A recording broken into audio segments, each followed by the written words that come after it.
Start. Hello नमस्कार good evening मेरे शेर शेरनी उत्कर्ष परिवार में आप सभी का दिल खोलकर स्वागत है। और होली वोली हो चुकी होगी पूरी अब जो है।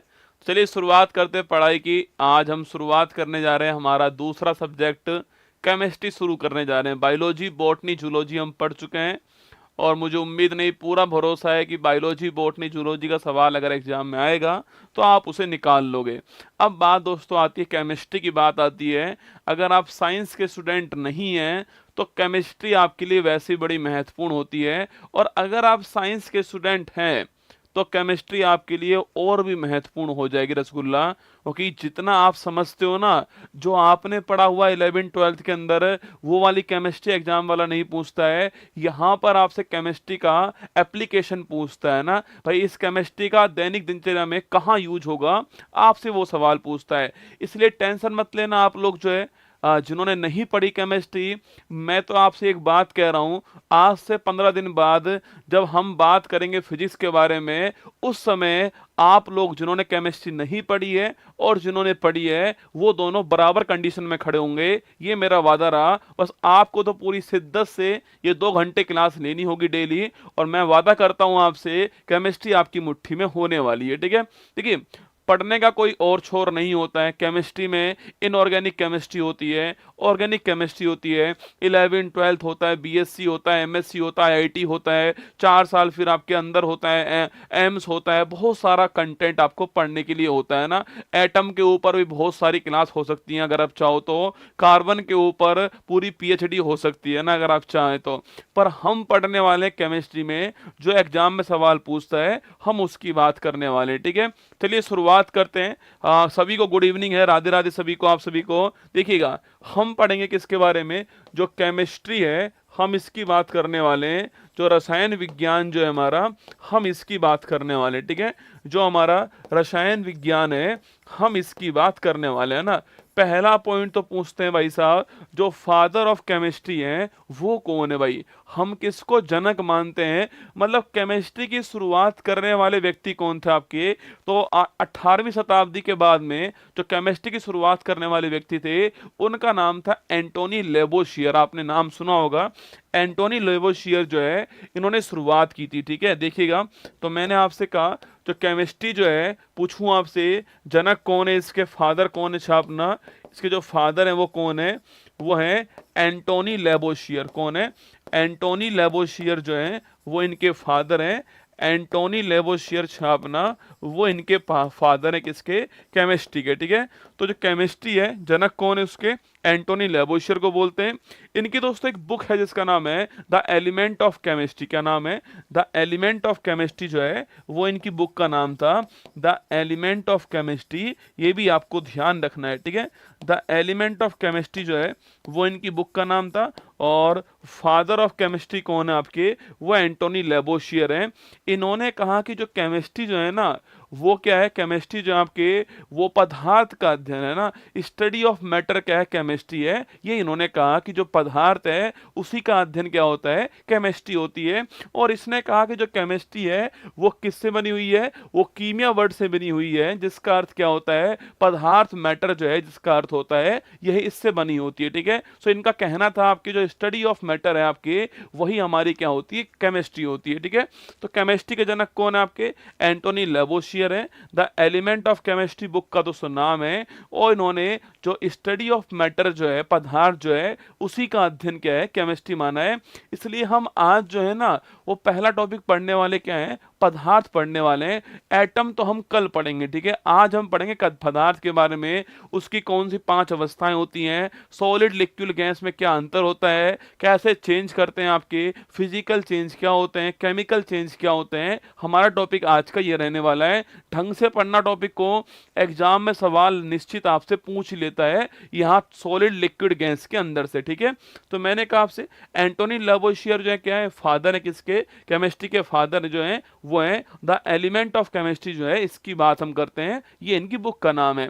अब पहला टॉपिक आपके एग्जाम में ये आता है कि भाई केमिस्ट्री जो है उसका सिलेबस क्या है, हम क्या क्या तो पढ़ने वाले केमिस्ट्री में। देखिएगा केमिस्ट्री के अंदर जो है हम लोग आपके सबसे पहले पढ़ेंगे किसके बारे में, मैटर के बारे में पढ़ने वाले हैं, जिसको आप पदार्थ कहते हो। क्या जिसे पदार्थ कहते हो आप, हमारा फर्स्ट टॉपिक ये होने वाला है, ठीक है।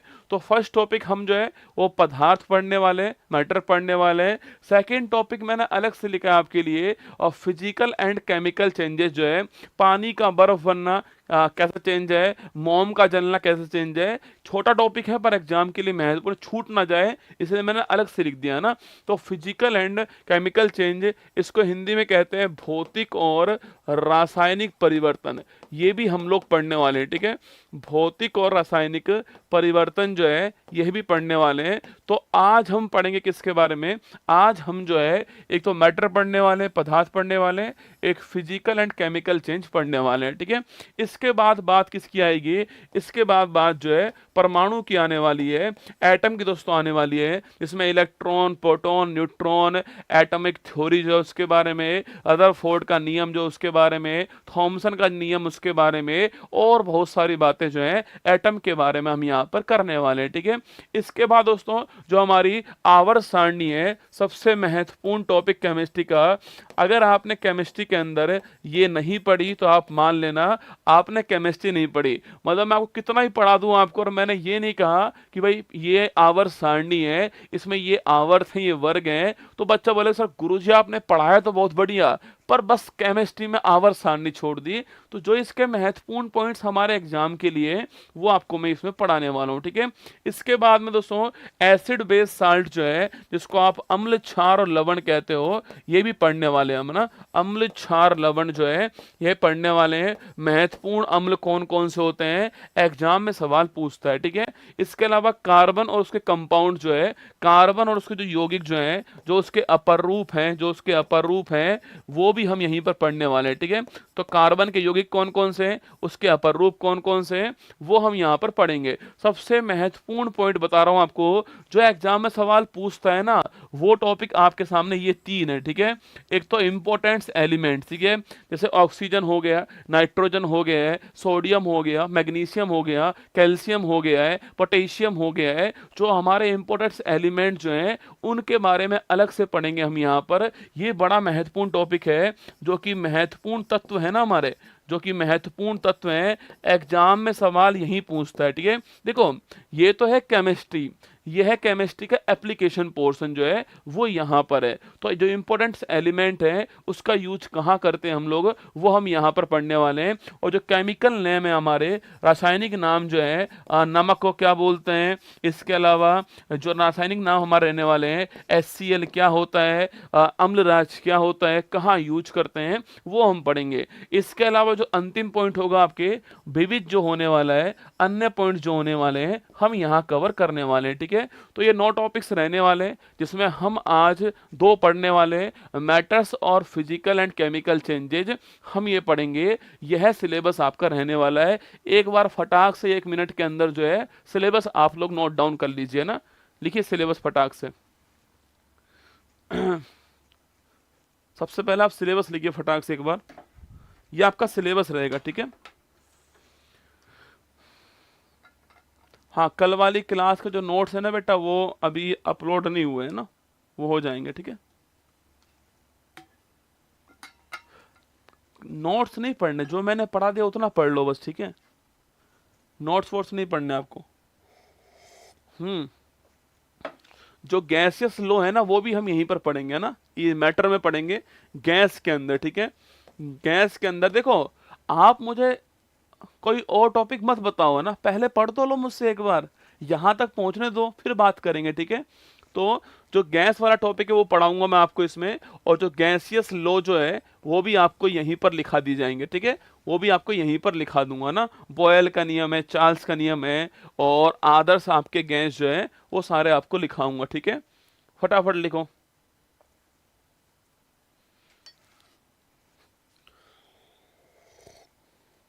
पॉलीमर इसमें आएंगे, पॉलीमर इसमें आएंगे ना, विविध में, पॉलीमर्स विविध में आएंगे, ठीक है।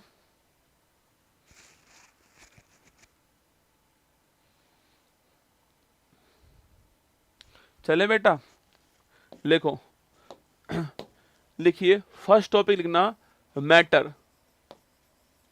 देखो एक चीज बोल रहा हूं मैं आपको, आपको कितना आता है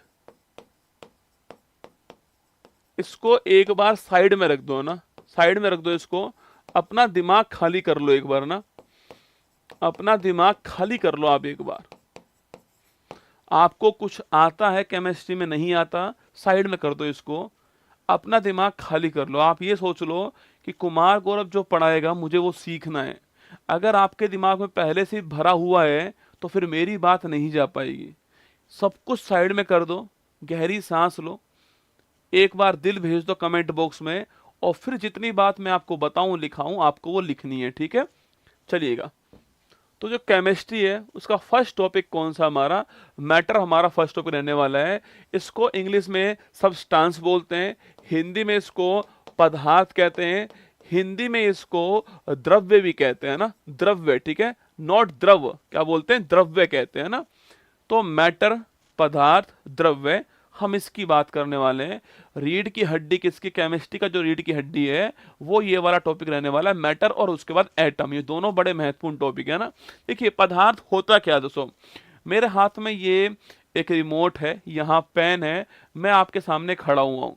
जिस भी किसी चीज के अंदर द्रव्यमान हो, सुनना, जिस भी किसी चीज के अंदर द्रव्यमान हो और साथ में वो एक आपके आयतन घेरती हो, स्थान घेरती हो, उसे हम पदार्थ कहते हैं। जो भी आप देख पा रहे हो वो सब पदार्थ है। इस रूम में जो गैस भरी हुई है, जो हवा भरी हुई है, यह भी पदार्थ है बेटा, क्योंकि उसका एक द्रव्यमान भी है और आपके रूम का उसका एक स्थान भी है। तो कोई भी चीज अगर स्थान घेरती है और उसका कोई द्रव्यमान है, कोई भार है, तो वो पदार्थ होने वाली है। ये उसकी डेफिनेशन है, ठीक है। तो मैंने कहा जो पदार्थ है, जो परिभाषा इसकी रहेगी, इस परिभाषा में दो वर्ड सबसे महत्वपूर्ण रहेंगे, और वह वर्ड कौन से हैं। एक तो वर्ड है कि उसका कोई द्रव्यमान होना चाहिए, ठीक है, उसका कोई मास होना चाहिए, पहला पॉइंट तो ये हो गया, ठीक है। और सेकंड है कि वो स्थान घेरता हो, क्या स्थान घेरता हो, यह सेकंड पॉइंट हो गया है, वो स्थान घेरता हो, कोई स्पेस जो है वो घेरता हो, ठीक है।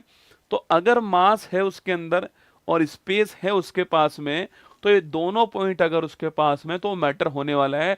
आप जो कुछ देख पा रहे हो, ये मोबाइल हो गया, मैं हो गया, आपका पेन हो गया, कॉपी हो गई, चेयर हो गई, मेज हो गई, आपकी खाट हो गई, बिस्तर हो गया है, बाथरूम हो गया है, कुछ भी आप देख पा रहे हो ना, वो सब क्या है, पदार्थ, क्या है, पदार्थ है। तो पदार्थ में द्रव्यमान होगा और वो स्थान घेरने वाला है।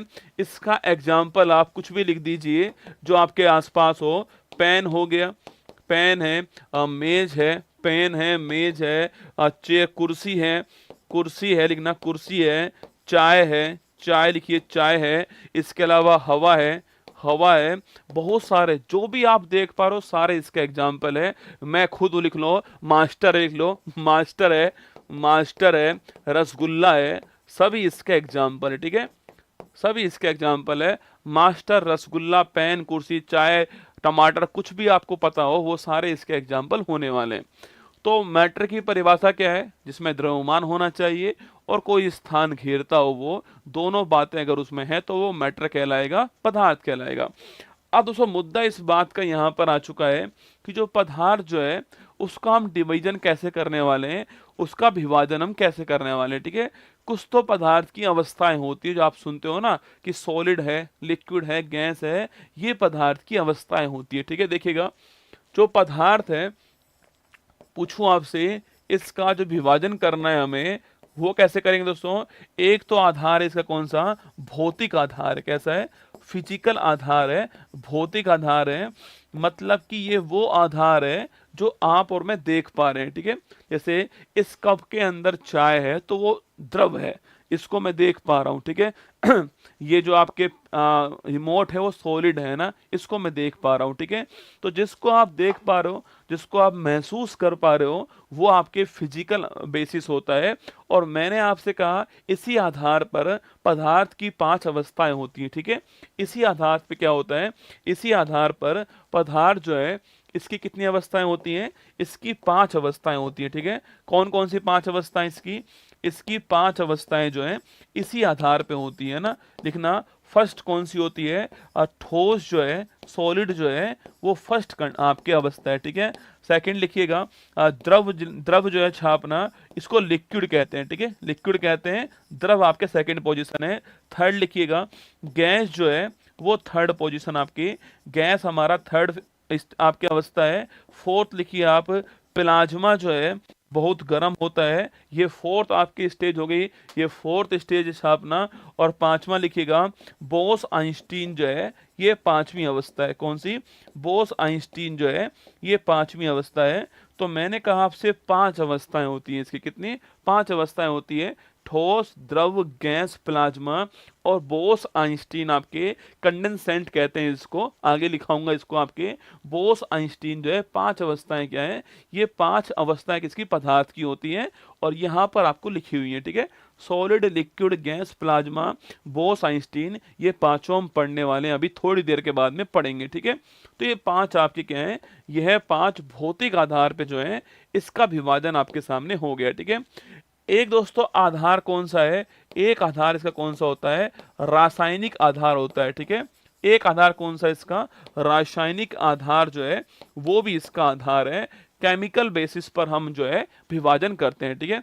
अगर दोस्तों कोई मान लेते हैं आपके शुद्ध है, कोई भी आपके, एक तो होता है आपके शुद्ध आपके पदार्थ होता है, एक होता है आपके जिसमें मिक्सचर होता है, ठीक है। शुद्ध में कौन कौन से आपके छापना? उसमें तत्व होते हैं, एलिमेंट्स होते हैं और यौगिक होते हैं। ये हम बात करेंगे थोड़ी देर बाद में, पर मैं आपको एक बार चार्ट बनवा रहा हूं, ठीक है। पहले हम इसकी बात करेंगे, पहले इसकी बात करेंगे, फिर हम इसकी बात करने वाले, ठीक है। इसमें एक तो होता है जो कि शुद्ध होता है, ठीक है, शुद्ध होता है। एक होता है कौन सा आपके? जो कि मिश्रण होता है, इसमें ना मिश्रण होता है। शुद्ध में कौन आपके? शुद्ध में होते हैं छापना तत्व और यौगिक। कौन से तत्व होते हैं या फिर यौगिक होते हैं, ठीक है। तत्व मतलब पूछूं आपसे एलिमेंट, इसका मतलब हो गया एलिमेंट हो गया है। और यौगिक क्या होगा? कंपाउंड, कंपाउंड हो गया, ठीक है। तो तत्व यौगिक जो है वो किसका हिस्सा है? शुद्ध आपके पदार्थ का हिस्सा है, ठीक है। और जो मिश्रण पदार्थ आपके, जो मिक्सचर जो है हमारा, वो मिक्सचर छापना आपके जो मिक्सचर है ये या तो समांगी मिक्सचर होगा, समांगी मिश्रण होगा, डरना नहीं है ना, यही तो केमिस्ट्री है। समांगी मिश्रण होगा या विषमांगी होने वाला है, ठीक है। समांगी या विषमांगी होने वाला है, ये हम खूब पढ़ने वाले हैं ना, केमिस्ट्री में यही पढ़ना है हमें, है ना। एलिमेंट्स है, यौगिक हैं आपके, कंपाउंड है, समांगी मिश्रण है, असमांगी विषमांगी मिश्रण है, ये पढ़ने वाले हैं। अभी केवल आपकी जानकारी के लिए मैं इन चारों का एक एग्जाम्पल लिखा रहा हूं, जिससे आपको डर ना लगे इन चारों से, है ना, डर नहीं लगे, इसके लिए लिखा रहा हूं। देखो जो एलिमेंट्स कौन से हैं, जो भी आप नाम सुनते हो आवर्त सारणी के अंदर, hydrogen, helium, lithium, beryllium, boron, carbon, nitrogen, oxygen, जो भी आप सुनते हो ना, फ्लोरीन, क्लोरीन, आर्गन, जो भी आप सुनते हो, जिंक, एल्युमिनियम, जो भी आप सुनते हो एलिमेंट्स, जो भी आप सुनते हो, ये सारे एलिमेंट्स है, ठीक है। तो जो आवर्त सारणी है उसमें एलिमेंट्स है, ठीक है। लिखना आप यहाँ पे लिख लीजिए, आप यहाँ पे लिख लीजिए मेरे साथ में, जिससे आपको थोड़ा बहुत सहूलियत महसूस होगी, है ना। आपको ऐसा ना लगे कि भाई क्या पढ़ा दिया पता नहीं, है ना। तो लिख लीजिए, जो हमारी आवर्त सारणी है, जो हमारी आवर्त सारणी है, इसमें सारे क्या है? इसमें सारे एलिमेंट्स है, ठीक है। तो मैं आगे बात करेंगे इस बारे में ना। जो हमारी पीरियोडिक टेबल जो है उसमें सारे एलिमेंट्स हैं, जो भी नाम सुनते हो, ठीक है। कंपाउंड की बात करूं आपसे, देखो एक एलिमेंट है हाइड्रोजन, एक है ऑक्सीजन, दोनों को मैंने मिलाया, क्या बन गया? H2O बन गया, पानी बन गया, ठीक है। तो H2O पानी, H2O, CO2 जो सुनते हो आप, ये सारे कंपाउंड है, क्या है? यौगिक है, ठीक है। तो लिखना, एग्जाम्पल लिखिए, H2O पानी हो गया, H2O पानी, CO2 यह है कंपाउंड है, क्या है? यौगिक है, ठीक है, कंपाउंड है ना। देखो आर्ट्स वाला बच्चा 3 फॉर्मूला जानता है ना, अपनी जिंदगी में 3 जानता है। एक तो नमक का NaCl होता है ना, नमक का NaCl होता है, एक पानी का H2O होता है, और एक कार्बन डाइऑक्साइड का CO2 होता है ना। ये 3 ही फॉर्मूला है जो हमारा आर्ट्स वाला बच्चा जानता है अपनी पूरी जिंदगी के अंदर ना। नमक NaCl है, पानी H2O है, और CO2 क्या है? कार्बन डाइऑक्साइड है, ठीक है। तो मैंने इसलिए एग्जांपल H2O CO2 लिखा है। ये हमारे क्या है? ये हमारे यौगिक है, कंपाउंड, ठीक है। अब एक होता है मिक्सचर होता है ना, मिक्सचर का मतलब कोई मिलने वाली चीज, मिक्सचर होने वाली, ठीक है। अगर दोस्तों हम किसी में, जैसे हमने पानी में नमक मिला दिया, मान लो पानी में हमने चीनी मिला दिया और वो पूरी उसमें घुल गई, तो वो कैसा होगा, वो समांगी मिश्रण होने वाला है। लिखना पानी में, लिखना पानी में। एग्जाम्पल क्या है इसका, इसका एग्जाम्पल है पानी में नमक, ठीक है। पानी में नमक है या चीनी है, वो इसका एग्जाम्पल होने वाला है, ये आपको ध्यान रखना है, ठीक है। तो समांगी मिश्रण क्या होता है, जब हम कोई चीज किसमें मिलाते हैं और पूरी तरह घुल जाए, उसमें सॉल्यूशन बन जाए, विलियन बन जाए, तो वो समांगी मिश्रण हमारा होने वाला है। और सो नहीं घुले तो कौन सा होगा, विषमांगी आपके होने वाला है, वो आपके नहीं घुलने वाला उसमें आने वाला है, ठीक है। तो ये घुलने वाला किसमें आएगा, अगर घुल गया तो इसमें आने वाला है, ठीक है। घुलने वाला इसमें आने वाला है, और अगर नहीं घुला तो विषमांगी के अंदर आने वाला है। हम इनकी बात करेंगे, ठीक है, हम बात करेंगे। अभी तो केवल आप एक चार्ट बना लीजिए ना। हो सकता है आज तक आपने जो पदार्थ है उसमें ये 5 ही पढ़े हो ना, इनको आपने अलग से पढ़ा हो, पर ये हिस्सा किसका है, पदार्थ। मैंने कहा जो भी आप देख रहे हो सब पदार्थ है, तो मैंने डिवाइड कर दिया है कि पदार्थ जो है इतने टाइप्स के होते हैं आपके सामने। एक बार आप चार्ट बना लीजिए। इनकी बात हम भविष्य में करने वाले हैं, इनकी बात हम आज ही करने वाले हैं, ठीक है। बनाइए चार्ट, डरना नहीं है ना, डरना नहीं है, ठीक है। अभी बता रहा हूं, 1 सेकंड रुक जाओ ना, बताऊंगा, ठीक है। समांगी को बोलते हैं होमोजेनस, समांगी जो उसको बोलते हैं होमोजेनस, और उसको बोलते हैं हेटेरोजेनस, ठीक है। बहुत एग्जाम्पल आने वाले विषमांगी में। पानी में तेल को मिला दीजिए, मिलेगा ही नहीं, मिला के देख लो। देखो किसी भी चीज से अगर आपको लगे ना कि यार मुझे इससे डर लग रहा है, देखो आज तक आपने बॉटनी भी नहीं पढ़ी होगी, मेरा सब मानना है, जूलॉजी भी नहीं पढ़ी होगी, पर अब आपने पढ़ ली, तो जब भी आपको डर लगे किस चीज से तो उसको पढ़ लो। भागना नहीं है, आपको भागना नहीं है, ठीक है। अगले 10 दिन आप पढ़ो केमिस्ट्री को, आप महसूस करोगे कि आपको भी उतना ही पता है जितना सामने वाले को पता है ना, बराबर पता है, ठीक है।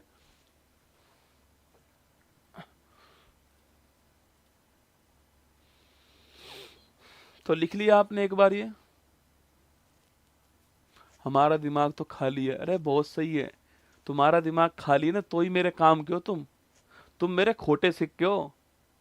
जिस दिन चलोगे ना तुम, देखना मार्केट हिला दोगे तुम। लिख लिया बेटा, चलो। अब देखो, आपने सॉलिड लिक्विड गैस खूब पढ़े होंगे आज से पहले, पर मैं आपको जो पढ़ा रहा हूं ना सॉलिड लिक्विड गैस का, ये तरीका आपने कभी पढ़ा ही नहीं होगा, यकीन मानना मेरी बात को। आप ऐसे कीजिए, यहां लिखिए आधार, यहां लिखिए आधार, यहां लिखिए आप लोग सॉलिड, यहां लिखिए लिक्विड, और यहां लिखिए गैस। चलो एक बात बताओ मुझे, अगर कभी आपके सामने ये डायग्राम आ जाए और यहां लिखा हो ऑप्शन, यहां लिखा हो ए, यहां लिखा हो बी, और आपसे पूछे बताओ ए और बी क्या है, ए और बी क्या है आपको बताना है, ठीक है। फर्स्ट ऑप्शन हो ए द्रव है, बी द्रव्य है। ऑप्शन नंबर बी ए ठोस है, वी द्रव्य है। ऑप्शन नंबर सी ए गैस है, बी द्रव्य है। ऑप्शन नंबर डी ए द्रव्य है और बी द्रव है। 4 क्वेश्चन है, ठीक है। द्रव मतलब लिक्विड होता है और द्रव्य मतलब आपके मैटर होता है। बताओ क्या आंसर होगा, आपके अनुसार क्या आंसर होने वाला है। मैंने केवल समझाने के लिए बनाया सवाल है ना, बाकी ऐसा कुछ भी नहीं है, ठीक है। इसमें ना केवल समझाने के लिए बनाया है, ठीक है।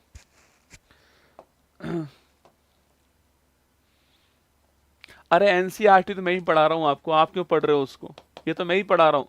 कुछ और पढ़ लो, पढ़ना है तो ना, ये तो मैं ही पढ़ा रहा हूँ आपको। देखो ये क्यों बनाया मैंने डायग्राम, आपको समझाने के लिए बनाया है, कभी कंफ्यूज ना हो आप ना।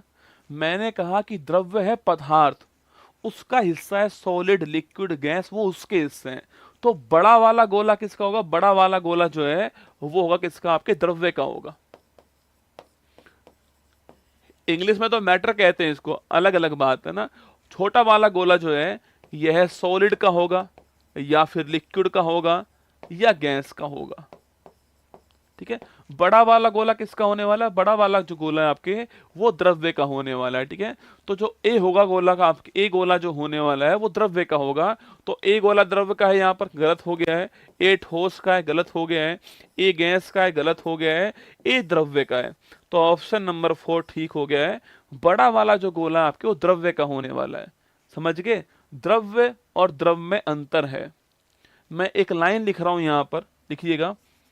द्रव्य का भाग है, द्रव्य का भाग है। Liquid is the part of matter, liquid is the part of matter, ये आपको ध्यान रखना है। ठीक है, द्रव्य का भाग है, ये आपको ध्यान रखना है। ठीक है, चलिएगा अब हम आते किसकी ओर। मैंने कहा आपसे आप लिखिए आधार, लिखिए आधार, लिखिए सॉलिड लिख दीजिए, लिक्विड लिख दीजिए, गैस लिख दीजिए। आपका ऐसा लिखना है। ठीक है, देखिए मैं एक डायग्राम बना रहा हूं, फिर हम बात करेंगे इसके ऊपर। ठोस क्या होता है? ठोस वो है जिसमें जो अणु होते हैं अंदर वो बिल्कुल पास पास होते हैं, तभी ठोस बना है। ये ठोस क्यों है? क्योंकि जो इसमें अणु है ना, जो अणु है इसके वो बहुत पास पास है। ठीक है, अणुओं के मध्य दूरी इसमें बहुत कम है। ठीक है, जैसे एग्जाम्पल देखिएगा, एग्जाम्पल पूछूं आपसे, यह मान लो कोई ठोस है और इस ठोस में ये जो अणु है वो बिल्कुल पास पास, ठीक है, वो बिल्कुल पास पास है, तो ये ठोस है ना। तो क्या है? तो ये ठोस है। यह पॉइंट आपको ध्यान रखना है। ठीक है, और जो लिक्विड होगा इसमें अणु कुछ दूरी पर होंगे, है ना। अणु जो इसमें कुछ दूरी पर होने वाले हैं, ये आपका लिक्विड हो गया। ठीक है, जो इसमें अणु है वो कुछ दूरी पर होने वाले हैं आपके, ये हो गया लिक्विड। ठीक है, और जो हमारा जो गैस है उसमें पूछूं आपसे, जो गैस है इसमें जो अणु होंगे आपके वो बहुत दूर दूर होने वाले हैं। ठीक है, जो अणु है वो बहुत दूर दूर होने वाले हैं, ये गैस हो गया। सॉलिड में अणु पास पास होंगे, फर्स्ट पॉइंट है। लिक्विड में अणु दूर दूर होंगे इसकी तुलना में, और जो गैस है वो इसकी तुलना में क्या होंगे? अणु बहुत दूर दूर होने वाले हैं। ठीक है, तो फर्स्ट पॉइंट लिखिएगा, लिखिए आधार, लिखिएगा। एग्जाम्पल तो आप जानते हो, देखो एग्जाम्पल लिखना। एग्जाम्पल क्या है इसका? इसका एग्जाम्पल हो गया बर्फ। क्या है? बर्फ इसका एग्जाम्पल हो गया है। इसका हो गया कौन सा? पानी इसका एग्जाम्पल हो चुका है, पानी इसका एग्जाम्पल है। और इसका कौन सा एग्जाम्पल हो गया है? जो भाप है वो इसका एग्जाम्पल हो चुकी है। ठीक है, तो बर्फ, पानी, भाप जो है वो एग्जाम्पल है।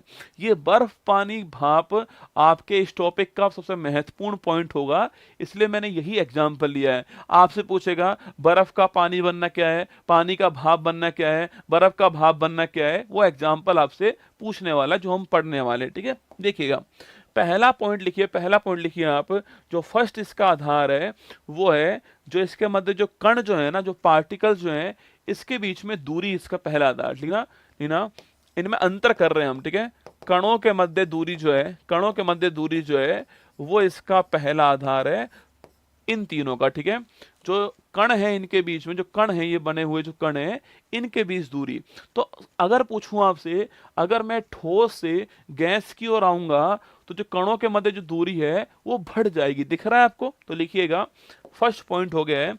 अगर दोस्तों मैं ऐसे आऊंगा, अगर मैं ऐसे बढ़ूंगा तो लिखना, तो लिखना कणों के मध्य जो दूरी जो है आपके, कणों के मध्य दूरी बढ़ने वाली है, कणों के मध्य दूरी बढ़ने वाली है। ठीक है, देखो केमिस्ट्री को आपको इमेज फॉर्मेट में देखना पड़ेगा ना, हर चीज लिखनी नहीं पड़ती है। यह इतिहास नहीं है, यह आपके केमिस्ट्री है।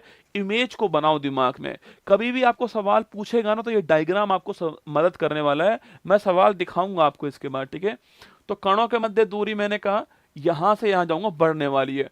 मतलब दोस्तों मान लो ये आप और आपकी सोना बाबू है। ठीक है, यहां बिल्कुल पास पास है। ठीक है, बिल्कुल पास पास है, यहां थोड़े दूर हो गए, यहाँ थोड़े और दूर हो गए। तो अगर पूछूं आपसे कि आपके और आपके सोना बाबू के बीच में जो अट्रैक्शन फोर्स लग रहा है, पास पास लाने वाला जो फोर्स लग रहा है, वो यहां से यहां जाने पर क्या हो रहा है, कम दोस्तों हो रहा है। इसलिए यहां पर दूर दूर है, यहां थोड़े पास पास हैं, यहां चिपके हुए हैं। ठीक है, तो लिखिएगा सेकंड पॉइंट लिखना। सेकंड पॉइंट लिखिए आप, लिखिए कणों के मध्य आकर्षण बल। पूछूं आपसे, अट्रैक्शन फोर्स की बात करते हैं, किसकी, जो आकर्षण बल है, जो अट्रैक्शन फोर्स है, हम उसकी बात करते हैं ना, जो अट्रैक्शन फोर्स है उसकी बात कर रहे हैं। तो मैंने आपसे अभी कहा कि दोस्तों अगर मैं यहां से क्या, अगर मैं यहां से यहां पर जाऊंगा तो डिस्टेंस बढ़ रही है, अट्रैक्शन फोर्स कम हो रहा है। ठीक है, जो आकर्षण बल है वो कम हो रहा है। ठीक है, आकर्षण बल जो है वो कम हो रहा है।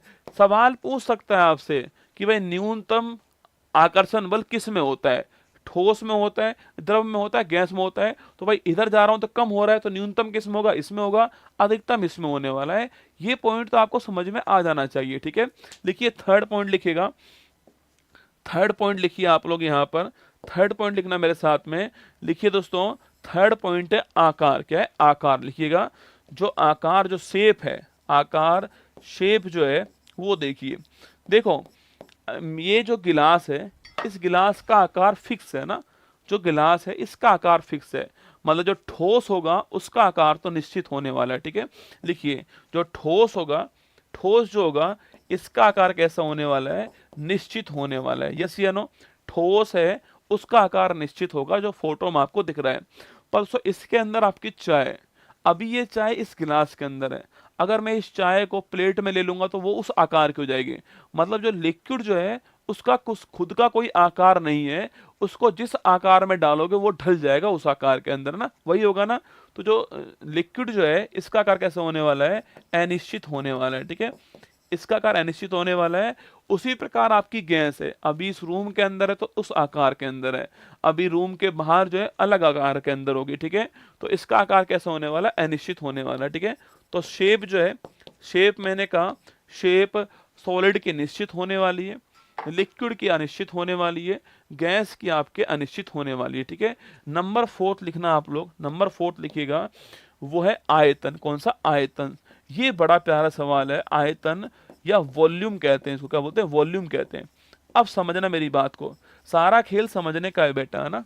ये लिखे होते हैं कॉपी के अंदर, आप याद करते हो भूल जाते हो, पर भूलना नहीं है, समझना है। ठीक है, देखो आयतन की बात करूं मैं आपसे, तो जो ये सॉलिड है इसका आयतन फिक्स है ना, इस गिलास में जो फिक्स है भाई यही इसका आयतन रहने वाला है। ठीक है, तो ये तो फिक्स हो गया, ये तो निश्चित हो गया हमारा, इसका आयतन निश्चित हो गया। ठीक है, अब मुझे एक बात बताओ कि जो इसके अंदर जो चाय है, अगर मैं इस चाय को इससे निकाल करके और प्लेट में डालूंगा तो चाय का जो आयतन है वो चेंज होगा क्या दोस्तों, अरे जितनी चाय इसके अंदर है उतनी ही चाय उसमें आने वाली है, चाय की मात्रा थोड़ी चेंज होगी। आयतन मतलब मात्रा, इसका मतलब मात्रा। मुझे एक बात बताओ आपकी, अगर मैंने इसमें से चाय निकाली और इस चाय को मैंने जो है वो डाल दिया किसके अंदर, आपके कप में डाल दिया, कटोरी में डाल दिया, तो जितनी चाय इसके अंदर उतनी चाय वहां पर होगी, बस उसका आकार चेंज होगा। तो ध्यान रखना, जो लिक्विड होता है उसका आयतन निश्चित होता है, जो लिक्विड होता है इसका आयतन कैसा है, निश्चित होगा। बड़ा प्यारा सवाल है, लिक्विड जो होता है इसका जो आयतन होता है वो निश्चित होता है। परसों जो गैस जो होती है ना, इस रूम में जो गैस भरी हुई है, अगर आप चाहो मैं इसको गैस को बाहर निकालूं और बाहर मान लेते हैं दाब कम है, तो ये गैस और फैल जाएगी ना, गैस की मात्रा और बढ़ जाएगी, तो गैस का जो आयतन होगा वो अनिश्चित होने वाला है। ठीक है, गैस जो है इसका आयतन क्या होने वाला है, अनिश्चित होने वाला है ना। यह बात समझने में कोई समस्या आई है आपको, बताओ मुझे। यह 4 पॉइंट हैं, समझ में आए हो तो दिल भेज दो एक बार, या फिर ऐसे कर दो, समझ जाऊंगा मैं ना। पहले आप 4 पॉइंट लिखो फटाक से, लिखो फटाक 4 पॉइंट। ऐसे 10 पॉइंट है ना। कणों के मध्य दूरी, सॉलिड से गैस की ओर आऊंगा तो दूरी बढ़ जाएगी क्योंकि अट्रैक्शन फोर्स कम हो रहा है, कण दूर दूर हैं, आकार सॉलिड का निश्चित होता है, लिक्विड का अनिश्चित होता है, और गैस का भी अनिश्चित होता है। जो आयतन है जो निश्चित है, आयतन निश्चित है इसका सॉलिड का, लिक्विड का भी निश्चित आयतन, जितनी मात्रा उतनी रहने वाली है। गैस का आयतन आपके अनिश्चित है।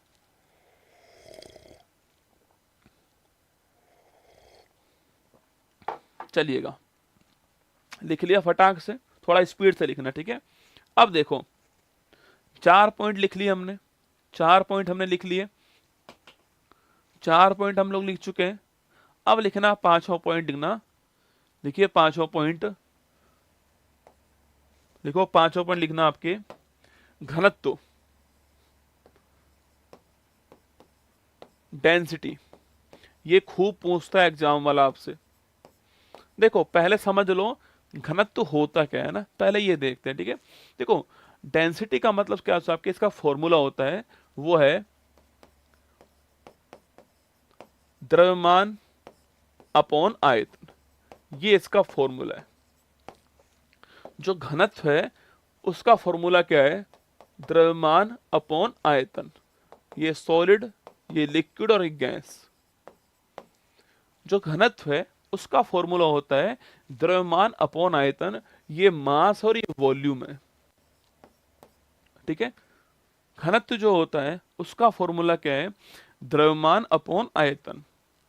देखो अगर मैं आपसे पूछूं कि ठोस से अगर मैं गैस की ओर आऊंगा तो आयतन बढ़ने वाला है। सही दोस्तों बात है ना। ये ठोस है, मान लो ये ठोस है, ये ठोस आपके सामने, और इसी बराबर मैं द्रव्यमान का आयतन लूंगा, द्रव लूंगा, तो थोड़ा और बड़ा आएगा, थोड़ा उसका और अधिक आने वाला है। और अगर मैं इतना ही भार का मैं क्या लेने वाला हूँ, इतने ही भार का मैं अगर गैस लूंगा तो वो और बड़ी जगह में आएगी। तो जो वॉल्यूम जो होगा, जो वॉल्यूम होगा वो यहां से अगर मैं यहां आऊंगा तो वॉल्यूम बढ़ने वाला है, ठीक है। अगर मैं यहां से यहां पर आऊंगा तो जो आयतन जो है, जो आयतन है वो बढ़ने वाला है। यस या नो, जो आयतन जो है बढ़ने वाला है, ठीक है। और दोस्तों अगर नीचे वाली संख्या बढ़ेगी, अगर ये बढ़ेगी तो ये वाली संख्या आपके कम होगी। ये आप जानते होंगे मैथ के अंदर, अगर ये वाला बढ़ता है तो ये वाला कम होता है। एग्जाम्पल देख लीजिए, देखो 1 लिख रहा है 1/2, ठीक है। अब मैं नीचे वाला बढ़ा रहा हूं, ठीक है। देखो 1/4। तो मुझे बताओ आप लोग, दोनों में बड़ी संख्या कौन सी है। ये आधा है, ये 50 पैसा है, ये 54 है बेटा। ये 50% है, 25% है, तो बड़ा कौन हुआ, बड़ा ये हुआ। तो अगर नीचे वाली संख्या मैंने बढ़ा दी है तो जो कुल वैल्यू होगी वो कम हो जाएगी, है ना। समझ गए मेरी बात को। तो अगर मेरा आयतन इधर से इधर बढ़ रहा है तो जो मेरा घनत्व होगा वो कम होने वाला है। ये एग्जाम में खूब पूछता आपसे कि ठोस से गैस की ओर अगर मैं आता हूं तो मेरा जो आयतन, जो मेरा घनत्व है वो कम होगा, ठीक है। जो मेरा घनत्व कम होगा क्योंकि जो आयतन जो है वो बढ़ रहा है, इसलिए घनत्व उसका उल्टा होता है आयतन का। ये आपको ध्यान रखना है, ठीक है। तो ये हमारा पॉइंट हो गया है, 5वां पॉइंट। तो डेंसिटी की बात करूं मैं आपसे तो सॉलिड की डेंसिटी अधिक होती है, लिक्विड की उससे कम होती है, गैस की उससे कम होती है। ये आपको ध्यान रखना है, ठीक है। आगे लिखिए दोस्तों आप लोग, नेक्स्ट पॉइंट लिखिएगा आप लोग।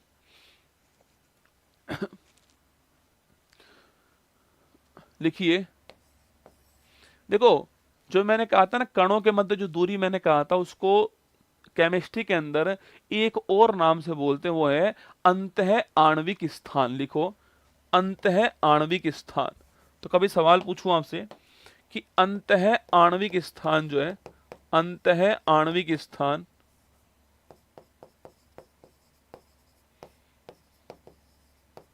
इसको इंग्लिश में बोलते हैं इंटरमोलिक्यूलर स्पेस। अंतः आणविक स्थान, इंटरमोलिक्यूलर स्पेस। कहने वाली बात ये है कि जो दो कण हैं इनके बीच जो दूरी है वो कितनी है। तो यहां पर तो दूरी होगी नहीं दोस्तों, चिपके हुए, मैंने कहा था ना, आप और आपकी सोना बाबू चिपके हुए हैं यहां पर, तो दूरी है ही नहीं। हवा भी पास नहीं हो पा रही है भाई साहब। कहते हैं ना कि हवा भी पास ना हो पाए, इतना पास तू मेरे हो जाए ना। तो वही वाली बात यहाँ पर। तो यहाँ पर तो चिपके हुए हैं तो दूरी भी है ही नहीं आपके। यहाँ थोड़े दूर हो गए ना तो कुछ दूरी यहाँ पर हो गई ना, यहाँ थोड़े और दूर हो गए तो यहाँ पर स्पेस अधिक होगा।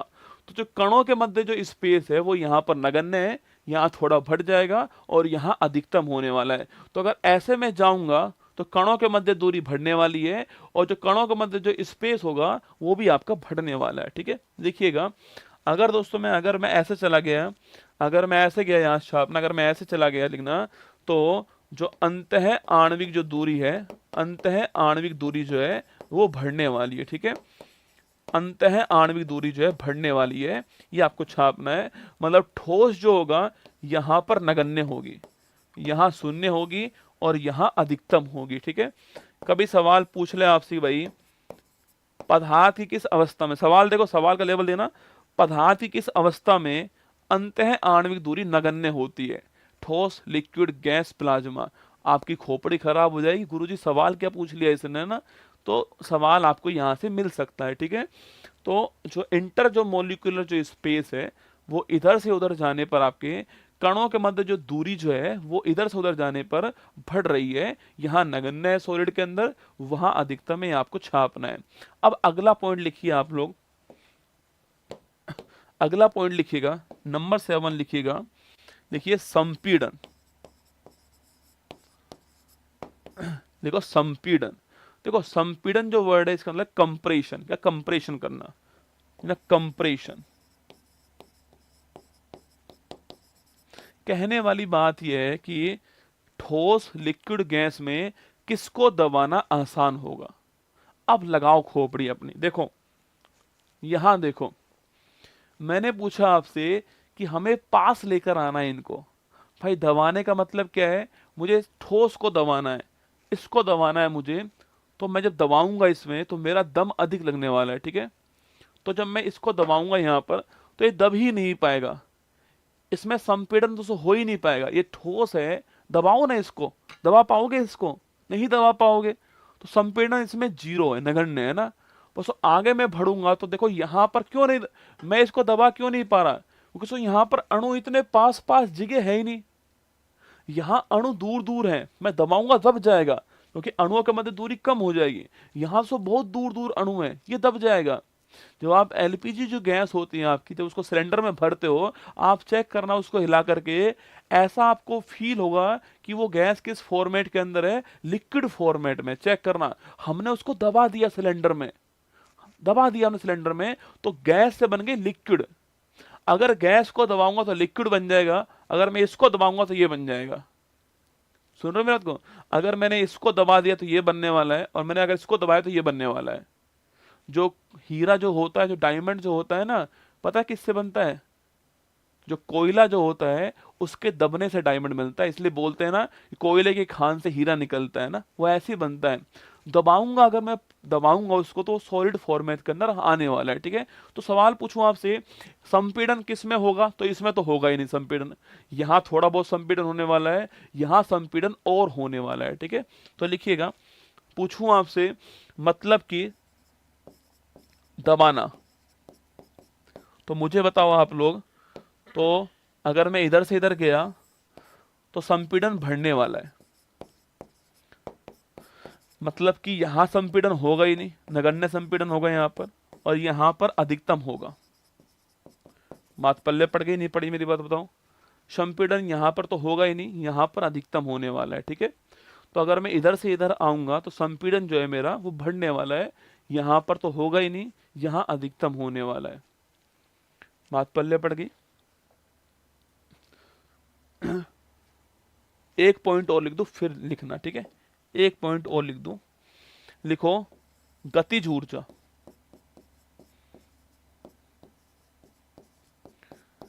इसको बोलते हैं काइनेटिक एनर्जी। चलो इसका मतलब क्या है, देखो पहले तो इन आधार का मतलब समझना होगा, भाई मतलब क्या है। इसका मतलब यह है कि भागने के लिए कहां पर स्पेस अधिक है, कणों को अगर भागना हो, मूवमेंट करना हो, तो कहां स्पेस है। अब आप यहां पर चेक करो, यहां कण दोस्तों कहां भाग पाएंगे, बताओ मुझे, भाग पाएंगे कण यहां पर, नहीं भाग पाएंगे। यहां की बात करूं मैं आपसे, यहां कण बहुत तेजी से मूव कर पाएंगे ना, भाग पाएंगे तो उधर आपके, यहां तो और भी भाग पाएंगे। तो कणों को भागने के लिए स्पेस कहां अधिक है, वहां अधिक है। तो जो कण जो है उनकी जो काइनेटिक एनर्जी होगी वो वहां पर अधिक होने वाली है। ठीक है,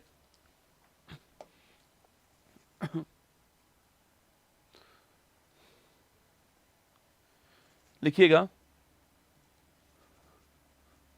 अगर मैं ऐसे जाऊंगा तो लिखना कणों के मध्य, कणों के मध्य दूरी जो है वो बढ़ने वाली है। ठीक है, लिख लीजिएगा।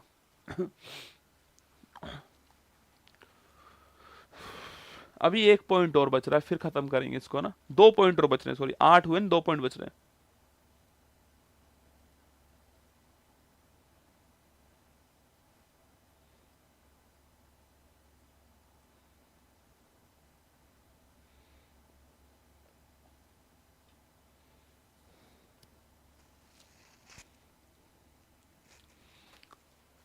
तो कणों के मध्य दूरी बढ़ेगी, लिखना गतिज ऊर्जा बढ़ने वाली है। यहां न्यूनतम होगी और यहां अधिकतम होगी। समझ गए होंगे मेरी बात को। लिखना गतिज ऊर्जा बढ़ने वाली है, यहां न्यूनतम होगी वहां अधिकतम होगी।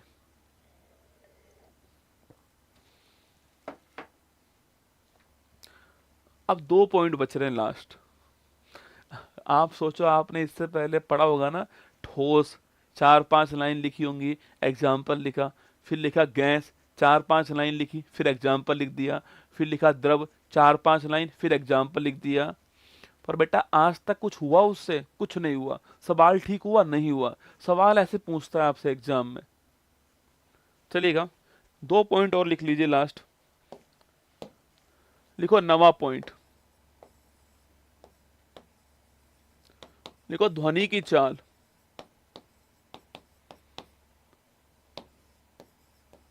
Speed of sound. देखो यहां पर है सॉलिड, यहां पर है लिक्विड, यहां पर है गैस। ये तो आप जानते होंगे, वैसे मैं आपको फिजिक्स में पढ़ाऊंगा इसके बारे में कि ध्वनि की चाल कहां पर अधिक होगी, है ना। अब सोचिए आप, देखो ये मैंने कुछ बोला, मैंने कुछ बोला, यहां से बोलने का मतलब वाइब्रेशन होना। हम आपके, मैंने पढ़ाया था आपको, बोलने का मतलब क्या है? कंठ में वाइब्रेशन होना। मैंने कुछ बोला, ये वाला कण, ये वाला कण, ये वाला कण वाइब्रेट हुए। अब उसको, इसका जो वाइब्रेशन होगा वो इसके अगले वाले कण पे ट्रांसफर होगा।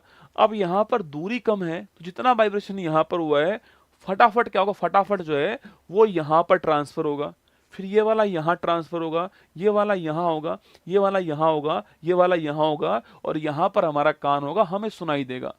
तो सॉलिड के अंदर कण बहुत पास पास है, इसलिए वाइब्रेशन ट्रांसफर होता है यहाँ पर। तो जितना हमने बोला है उतना ही लाउड जो है वो हमें यहाँ पर सुनाई दे रहा है। टन की दोस्तों आवाज, घंटी की आवाज याद है आपको? स्कूल में घंटी की आवाज जो है वो बजती थी, घंटी की आवाज कितनी दूर सुनती थी, है ना, टन, याद है आपको? तो वो यही वाला है। तो अगर मैं ऐसे जाऊंगा तो कणों के मध्य दूरी बढ़ने वाली है, जिससे ध्वनि की चाल जो है कम होने वाली है। क्योंकि यहां पर मैंने बोला, अब यहां से कण को यहां पहुंचना है तो टाइम लगने वाला है ना, तो ये आपके जो साउंड होगी वो हमें कम, स्पीड कम होने वाली है उसकी, है ना। यहां पर तो और भी कम होने वाली है। इसलिए दोस्तों इसका अगला फेज होता है वैक्यूम होना, जहां ना गैस है, ना लिक्विड है, और ना सॉलिड है आपके। जहां गैस भी नहीं है उसको बोलते हैं वैक्यूम, है ना, निर्वात बोलते हैं। इसलिए हम बोलते हैं कि जो वैक्यूम जो होता है, जहां कण दोस्तों है ही नहीं, वहां पर साउंड गति नहीं करती है। तो वैक्यूम में जो साउंड है उसकी गति 0 होती है। ठीक है, लिखिएगा मेरे साथ में। साइंस में हम, फिजिक्स में हम खूब पढ़ने वाले हैं इसके बारे में ना। लिखिए, देखिएगा, अगर मैं ऐसे गया तो ना, जो साउंड की जो स्पीड है, स्पीड ऑफ साउंड जो है वो कम होने वाली है। ठीक है, यहां मैक्सिमम होगी। और लिखना जो निर्वात जो होगा, वैक्यूम कहते हैं इसको, इसमें 0 होगी। ठीक है, निर्वात जो होगा उसमें वैक्यूम में इसकी 0 होने वाली है ना। एक लास्ट पॉइंट और लिखिए आप लोग, लिखिए विसरण, लिखिए विसरण, लिखिए विसरण, लिखिए डिफ्यूजन। ये मैंने आपको पढ़ाया हुआ है, अगर आपको याद हो तो। याद करो बेटा, हमने जब बात की थी किसकी, जब हमने रेस्पिरेशन की बात की, वहां पर मैंने आपको ब्रीदिंग लिखवाया था, उसके बाद मैंने आपको एक्सचेंज ऑफ गैसेज लिखवाया था, और डिफ्यूजन ऑफ गैसेज भी लिखवाया था ना। गैस का विसरण, अगर आपको ये डायग्राम याद आ रहा हो तो याद कीजिएगा। आपके ये तो एल्वुलॉई थी आपके, ये है हमारा ब्लड था जो बह रहा था, और मैंने कहा था आपसे जो O2 है वो यहाँ से यहाँ पर आती है, CO2 जो है यहाँ से यहाँ पर आती है, इसे हम लोग विसरण कहते हैं। यह पॉइंट मैंने आपको वहां लिखवाया था, लगभग आज से लगभग 5 करोड़ साल पहले मैंने आपको लिखवाया था, आप चेक करना, ठीक है। अब मेरी बात सुनना, और मैंने वहां पर लिखवाया भी है, विसरण का अर्थ होता है अधिक सांद्रता से कम की ओर गमन करना, विसरण होता है, ठीक है। जो विसरण है इसका अर्थ क्या है, इसका अर्थ होता है छापना, इसका अर्थ है अधिक सांद्रता से ना, पदार्थ का अधिक सांद्रता से कम की ओर स्वतः ही गमन करना, ठीक, ऑटोमेटिक होता है। जस्ट ऐसे बोल दीजिए आप फैलना, आप तो ऐसे बोल दीजिए फैलना, फैलना, आप तो ऐसे बोलिए फैलना। जो विसरण जो है, डिफ्यूजन जो है आपका, ये आपके मतलब फैलना। अब एक बात सोच के बताओ आप मुझे, एक तो मैंने एक तो मैंने फेंका सॉलिड जमीन पे, वो तो क्या ही फैलेगा। और मैंने फेंका रायता, रायता भाई साहब कितनी तेज फैलने वाला है, सोचो आप, है ना। एक मैंने पहला शहद, शहद उससे थोड़ा कम फैलने वाला है। फिर मैंने फेंका पानी, पानी उससे और तेज फैलने वाला है। और फिर मैंने गैस लीक कर दी, कहां पर, रूम के अंदर, वो कितनी तेज फैलने वाली, सोचिए आप। तो जो फैलना जो है, जब मैं इधर से इधर आऊंगा, देखो शहद कम लिक्विड है, रायता उससे अधिक लिक्विड है, पानी उससे अधिक लिक्विड है, और फिर एलपीजी जो है वो गैस है। तो अगर मैं इधर से इधर जाऊंगा, तो डिफ्यूजन जो है हमारा, विसरण जो है वो अपने आप बढ़ने वाला है। यस या नो, लिख लीजिए। मैंने कहा आपसे, अगर मैं यहां से यहां पर आया, जो विसरण है वो बढ़ने वाला है, डिफ्यूजन जो है वो बढ़ने वाला है। अगर मैं यहां से यहां पर आऊंगा, तो डिफ्यूजन जो होगा बढ़ने वाला है। आप यहां समझने के लिए लिख लीजिए, लिख लीजिएगा, गैस तेजी से फैलती है। अब बताओ मुझे आप लोग, अगर मैंने तापमान और बढ़ा दिया, सोच के देखना, अगर मैंने तापमान और बढ़ा दिया, शहद का मैंने ताप घी, घी का एग्जाम्पल ले लो, बड़ा बढ़िया एग्जाम्पल है। घी सर्दियों में जमा हुआ है, उसको आप फैलाओगे, नहीं फैलने वाला। गर्मी आएंगी, थोड़ा घी आपके पिघल जाएगा, उसको फैलाओगे फैल जाएगा। और जो रोटी अगर गर्म हो गई, उस पर अगर मैंने घी को रख दिया, तो तुरंत फैलने वाला है ना। तो अगर मैंने तापमान बढ़ाया, तो डिफ्यूजन जो है वो भी बढ़ जाएगा। लिख लो, अगर मैंने क्या कर दिया, लिखना, अगर मैंने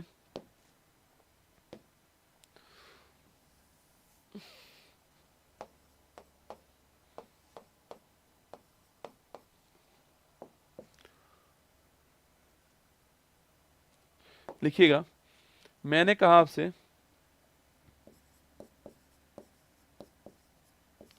तापमान बढ़ाने पर विसरण बढ़ता है, ठीक है। अरे यही तो खास बात है कि सब्जी गर्म होगी तो उसकी खुशबू दूर तक जाती है ना। फैलना, मैंने कहा ना फैलना, लिख लो, लिख लो, गर्म सब्जी की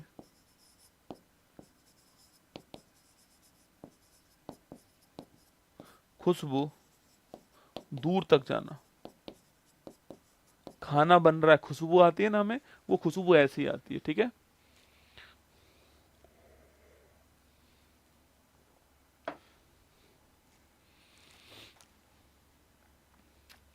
अब बताओ कैसा लगा पढ़ के आपको।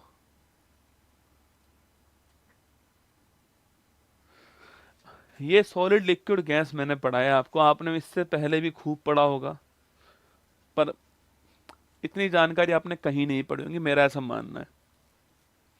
पढ़ी है तो बड़ी अच्छी बात है, नहीं पढ़ी है तो पहली बार पढ़ी होंगी आपने, और उम्मीद नहीं पूरा भरोसा समझ में आ चुकी होंगी कि एक्चुअली में हो क्या रहा है।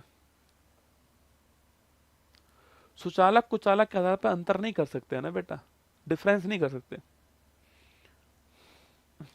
लकड़ी सॉलिड है, कुचालक भी है, लोहा सॉलिड है, सुचालक भी है, तो ये डिफरेंस नहीं कर सकते ना। मुद्दा डिफरेंस का है, तीनों में डिफरेंस कैसे कर पाएंगे वो मुद्दा मैंने आपको लिखा है यहाँ पर, है ना। अब लिखिए आप लोग फोर्थ स्टेज प्लाज्मा, ये भी लिख लो, दो दो पॉइंट लिखो। प्लाज्मा, प्लाज्मा फोर्थ स्टेज है, चौथी अवस्था है, और पदार्थ की सबसे गर्म अवस्था यही है आपके, यह अत्यधिक तापमान पर होती है, अत्यधिक ताप पर संभव है ये। आपने सन देखा, सूर्य, उसमें जो रेड रेड पार्ट दिखता है आपको, वो प्लाज्मा ही है। जो रेड रेड जो पार्ट है वो प्लाज्मा की तरह होता है। सोचिए कितना अधिक तापमान वहां पर होगा। तो देखना, यह कहां संभव है आपके, सूर्य पे, कहां, सूर्य पे, ठीक है। यहां संभव है प्लाज्मा। और फिफ्थ लिखना,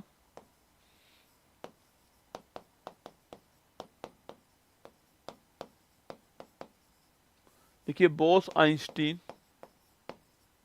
बोस आइंस्टीन अवस्था है ना।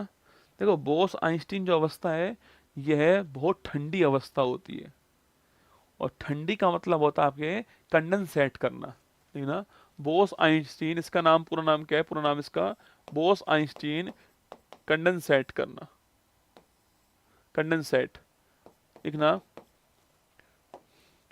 ये मैंने कहा, ये बहुत ही न्यूनतम तापमान पर पदार्थ की सबसे ठंडी अवस्था, सबसे ठंडी अवस्था। इसकी खोज करने वाले कौन थे, एक तो हमारे बोस थे,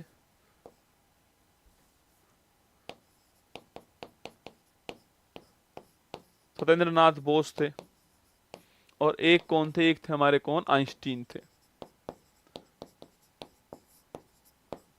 खोज करने वाले, ठीक है।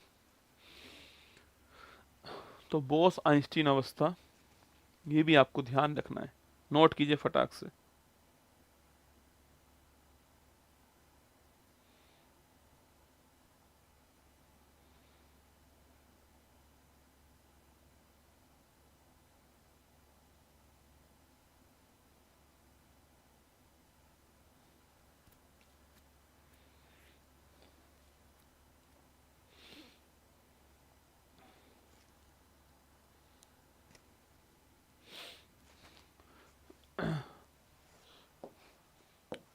ये पूरा नाम लिखना है इनका, ठीक है।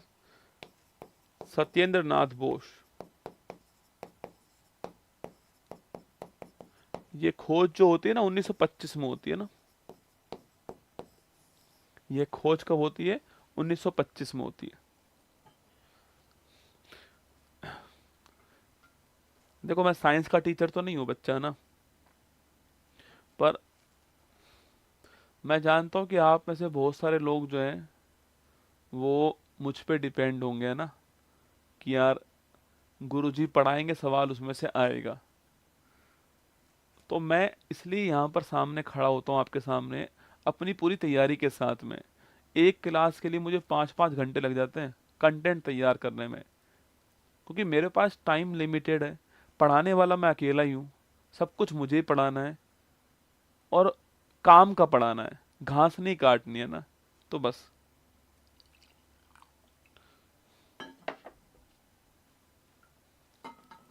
लिखा,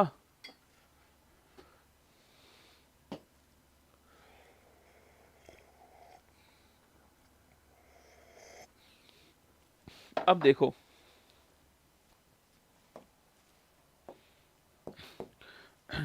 ये जो पेज बना रहा हूँ आपके सामने, ये पेज आपके एग्जाम के लिए मोस्ट इंपोर्टेंट क्वेश्चन होगा। जैसे मैं बना रहा हूँ ऐसे ही आपको बनाना है, ठीक है। देखो, एक है सॉलिड,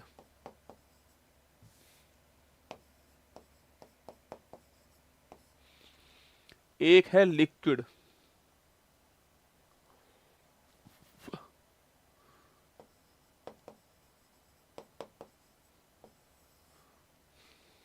और एक है गैस।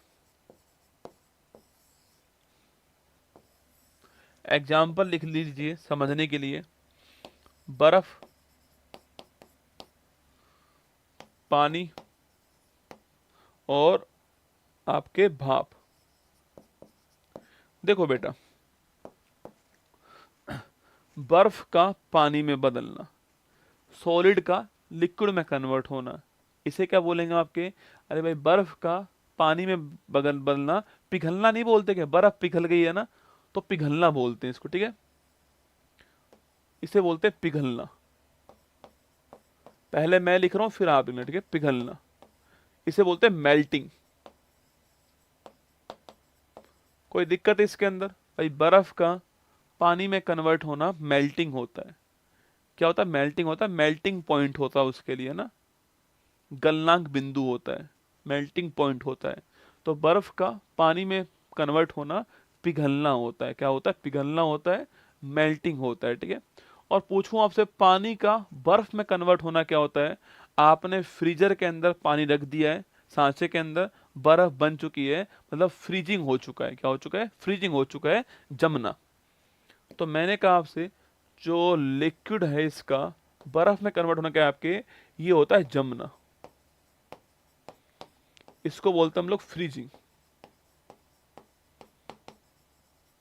कोई दिक्कत नहीं है आपके? जिस पॉइंट पर होगा उस पॉइंट को हम हिमांक बिंदु कहते हैं ना। अब देखिए, नेक्स्ट पॉइंट देखना। लिक्विड जो है पानी का भाप में कन्वर्ट होना। अरे होता है ना, पानी बाष्पीकरण हो गया, भाप बन गया। पानी का गैस में कन्वर्ट होना क्या होता है? ये होता है क्या? ये होता है वाष्पीकरण। ये होता है वाष्पीकरण, ठीक है। इसको बोलते हैं इवापोरेशन। इवेपोरेशन, ठीक है, होता ही है। आप जानते हो कि 100 डिग्री के ऊपर जो है पानी जो है वो बॉईल होना स्टार्ट होता है ना। बॉइलिंग पॉइंट आपके 100 डिग्री होता है, पानी का भाप में कन्वर्ट होना। जो बॉइलिंग पॉइंट है इसका, वो जानते हो, पानी का बॉइलिंग पॉइंट आपके 100 डिग्री होता है। और जो फ्रीजिंग पॉइंट होता है कौन सा? आपके 0 डिग्री होता है ना। जो फ्रीजिंग पॉइंट आपके कितना है? वो 0 डिग्री जो है वो फ्रीजिंग पॉइंट होता है, ठीक है। ये आप जानते हो। अब देखिएगा, पानी का भाप में कन्वर्ट होना, वाष्पीकरण होना ना, इसे वाष्पीकरण कहते हैं, इसको इवेपोरेशन कहते हैं, ठीक है। और भाप का पानी में कन्वर्ट होना, मतलब मैंने सारी भाप ली और उसको पानी में कन्वर्ट कर दिया ना।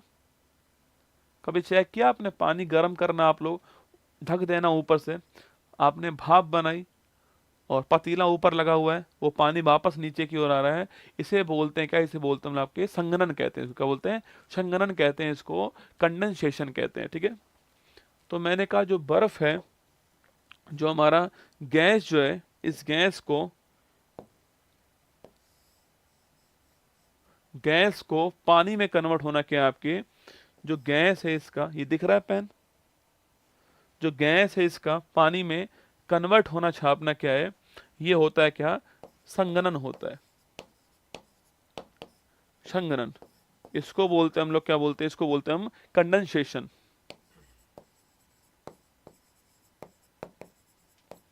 संघनन। जैसे आपने कभी किया है वो, सर्दी में किया होगा ना, शीशे के सामने खड़े होकर, नहीं, तो आपके मुंह से भाप निकली। वो भाप जो है, क्योंकि बाहर का तापमान बहुत कम था, वो भाप जो आपके मुंह से निकली है वो जम गई कहाँ पर? शीशे के ऊपर जो है। वो काम तो किया होगा, हर किसी ने किया है ना। तो लिखना, शीशे पर भाप का जमना, खूब जमाई होगी आपने। वो संघनन होता है, कंडेंसेशन होता है, ठीक है। संघनन कहते हैं इसको ना, संघनन बोलते हैं इसको, ठीक है। एलपीजी, सीएनजी वो भी संघनन है, ठीक है। लिखना, जो भरी होती है सिलेंडर में एलपीजी गैस, मैंने कहा ना एलपीजी जो है आपके गैस फॉर्मेट है, पर सिलेंडर में लेकर आते हैं हम उसको, कंडेंसेशन करते हैं, उसका संघनन करते हैं, और वो किस में कन्वर्ट होते हैं, लिक्विड में आप कन्वर्ट होते हैं। हिलाना कभी सिलेंडर को, लिक्विड टाइप फील होगा आपको, हिलाओगे तो ना, तो वो हो गया संघनन। अब इसकी बात करें, सबसे महत्वपूर्ण पोर्शन यही है इसका ना, कि जब बर्फ सीधा भाप में कन्वर्ट हो, सोचिए, एक तो एक तो बर्फ था, बर्फ को मैंने गर्म किया, पहले पानी बना होगा बर्फ, है ना, फिर पानी भाप बना होगा, सीधा ठोस से भाप में कन्वर्ट होना, गैस में कन्वर्ट होना। कपूर की गोली देखी है आपने, वो ठोस होती है, चेक करना। कपूर की जो गोली होती है उसको जलाएंगे आप लोग तो सीधा देना, सीधा ठोस से सीधा आपके गैस बन जाएगा ना। तो ठोस से गैस बनना छापना, पूछूं आपसे, ठोस से गैस बनना जो है, यह किसका एग्जाम्पल आपके, यह है ऊर्ध्वपातन, ठीक है। इसे बोलते हैं ऊर्ध्वपातन, ऊर्ध्वपातन क्या बोलते हैं, ऊर्ध्वपातन कहते हैं। ठोस का सीधा गैस में कन्वर्ट होना ऊर्ध्वपातन होता है। इसको इंग्लिश बोलते हैं सब्लिमेशन, क्या बोलते हैं, सब्लिमेशन कहते हैं। क्या बोलते हैं, सब्लिमेशन कहते हैं। और एग्जाम्पल लिख लीजिए आप इसका, देखिए एग्जाम्पल लिखिए आप इसका, कपूर की गोली,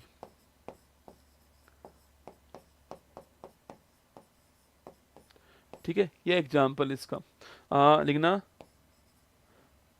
सूक्ष्म बर्फ,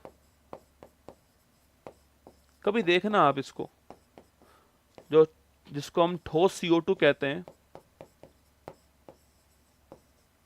आप देखना इसको। आजकल खूब चल रहा है इसका रिवाज जो है, जब शादी जब होती है, वर वधु की जब एंट्री होती है, तो एक गैस, एक बादल की तरह बनाते हैं वो लोग, है ना, वो सॉलिड CO2 होती है ना, उसे ड्राई आइस कहते हैं। तो सॉलिड फॉर्मेट में होती है, पर सीधा किसमें, सीधा आपके जो गैस है उसमें कन्वर्ट होती है ना। तो ये भी इसका एग्जाम्पल है। कपूर की गोली भी इसका एग्जाम्पल। सो नेफ्थलीन की जो गोली है वो भी एग्जाम्पल है ना इसका, है ना। जो नेफ्थलीन की जो गोली है,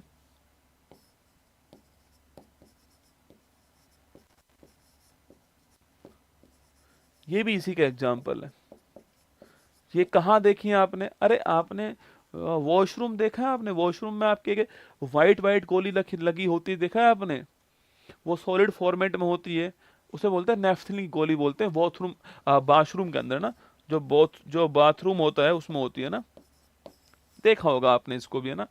तो कपूर की गोली, सॉलिड CO2, ड्राई आइस कहते हैं इसको, और नेफ्थलीन की जो गोली है आपके, वो इसका एग्जाम्पल है। ये एग्जाम में पूछता है आपसे ना, ये पूछता है एग्जाम में। और अब देखिए,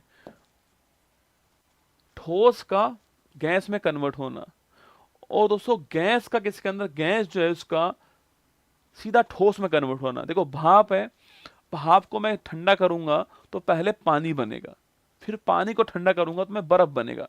यहां पर क्या हो रहा है, यहां पर सीधा गैस जो है सीधा किसमें, ठोस में जा रहा है ना। इसको बोलते हैं, हम क्या बोलते हैं, डिपोजिशन कहते हैं, निक्षेपण कहते हैं इसको ना। तो गैस का ठोस में कन्वर्ट होना क्या होता है, सॉरी, मैंने कहा जो गैस है इसका ठोस में कन्वर्ट होना क्या है, यह है, इसको बोलते हैं आपके निक्षेपण, है ना, डिपोजिशन।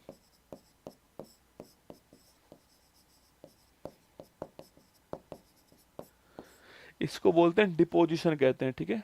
जैसे आपने देखा है, रात में कोहरा पड़ता है, कोहरा पड़ा, जिसको पाला पड़ना कहते हैं आपके, और बर्फ जम जाती है सीधी, है ना। तो वो इसी का एग्जाम्पल है, ठीक है। तो जब पाला पड़ना,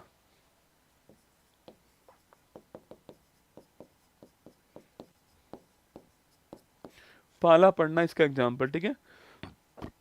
जो NH4Cl है उसको पुनः प्राप्त करते हैं, ऐसे करते हैं, ठीक है।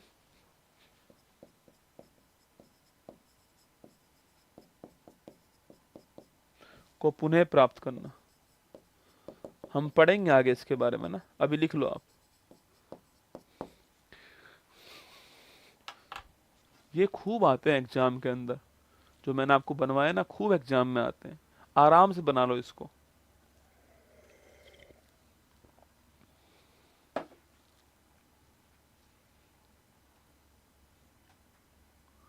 कपड़े में तो कपूर की ओल रखते हैं ना। आराम से बना लो, अगर मजा आया हो तो दिल भेज देना, ठीक है।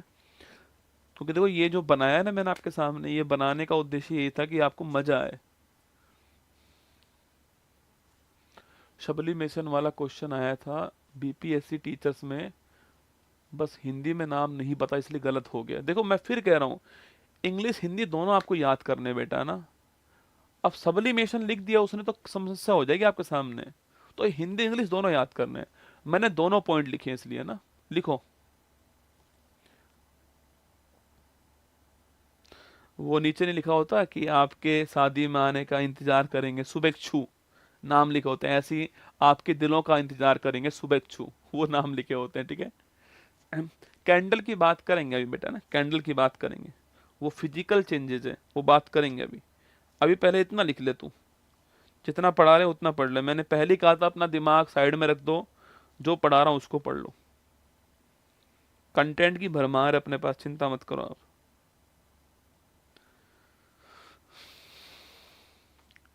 हाँ वो सॉलिडिफिकेशन होता है वो, है ना।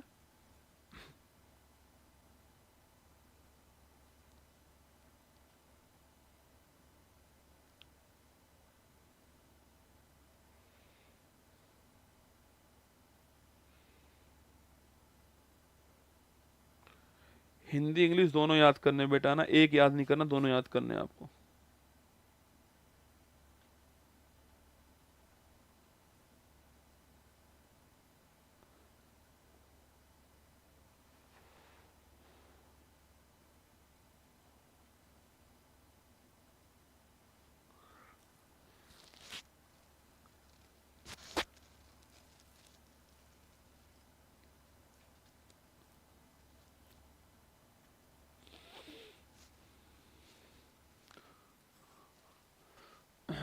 पहले पढ़ तो ले, क्वेश्चन क्वेश्चन कर रहे हैं, पहले पढ़ तो ले एक बार।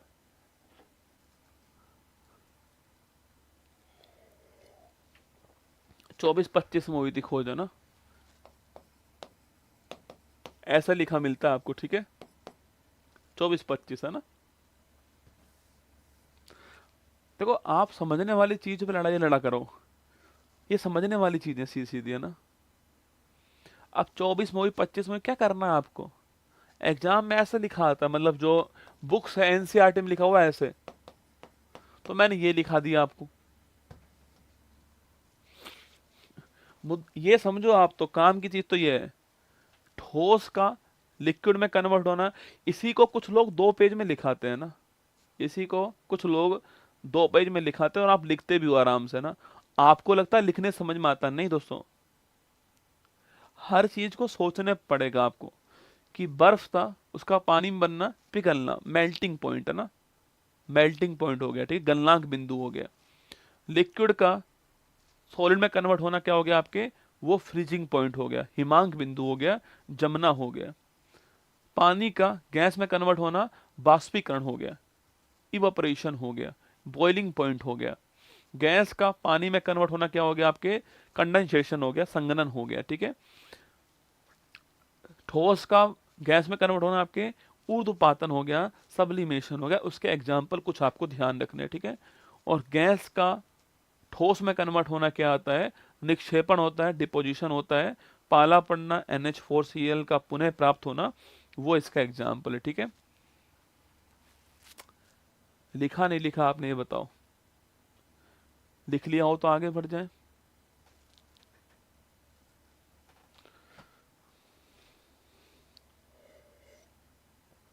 इसके अलावा क्या पढ़ना है, इसके अलावा तो बस इसी को पढ़ना है बार बार। इसके अलावा इसी को बार बार पढ़ना है।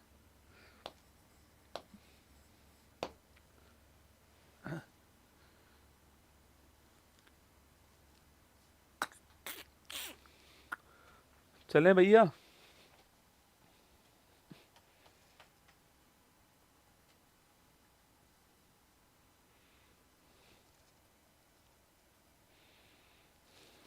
हाँ ये आएंगे, आगे बहुत बार आने वाला ना। ये ड्राई आइस के बारे में आगे लिखाऊंगा आपको, ठोस जो CO2 है इसके बारे में आगे लिखवाएंगे, चिंता ना करें। अभी तो केवल एग्जाम्पल है। ये NH4Cl क्या होता है वो आगे बात करेंगे ना। अभी तो मैंने केवल लिख दिया आपको, समझाने के लिए मैंने ये लिख दिया, पाला पड़ना। चलो देखो, ये हमारा टॉपिक था कौन सा, आपके मैटर वाला टॉपिक जो है, जिसमें 5 फेज थी, उनका इंटरचेंज कैसे होता है मैंने आपको वो लिखा दिया है। कभी आपसे सवाल पूछूं यहाँ पर जो है कि सेकंड टॉपिक हमारा क्या है, चेंजेज है ना, परिवर्तन जो है वो पढ़ने वाले, ठीक है।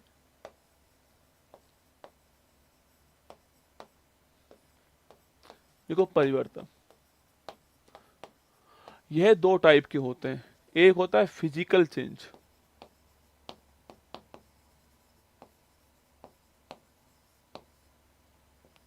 एक होता है केमिकल चेंज। जो मैं आपसे कहूं आपको वही लाइन याद करनी है इसमें। एक होता है फिजिकल चेंज, एक होता है केमिकल चेंज। फिजिकल की बात मतलब भौतिक परिवर्तन,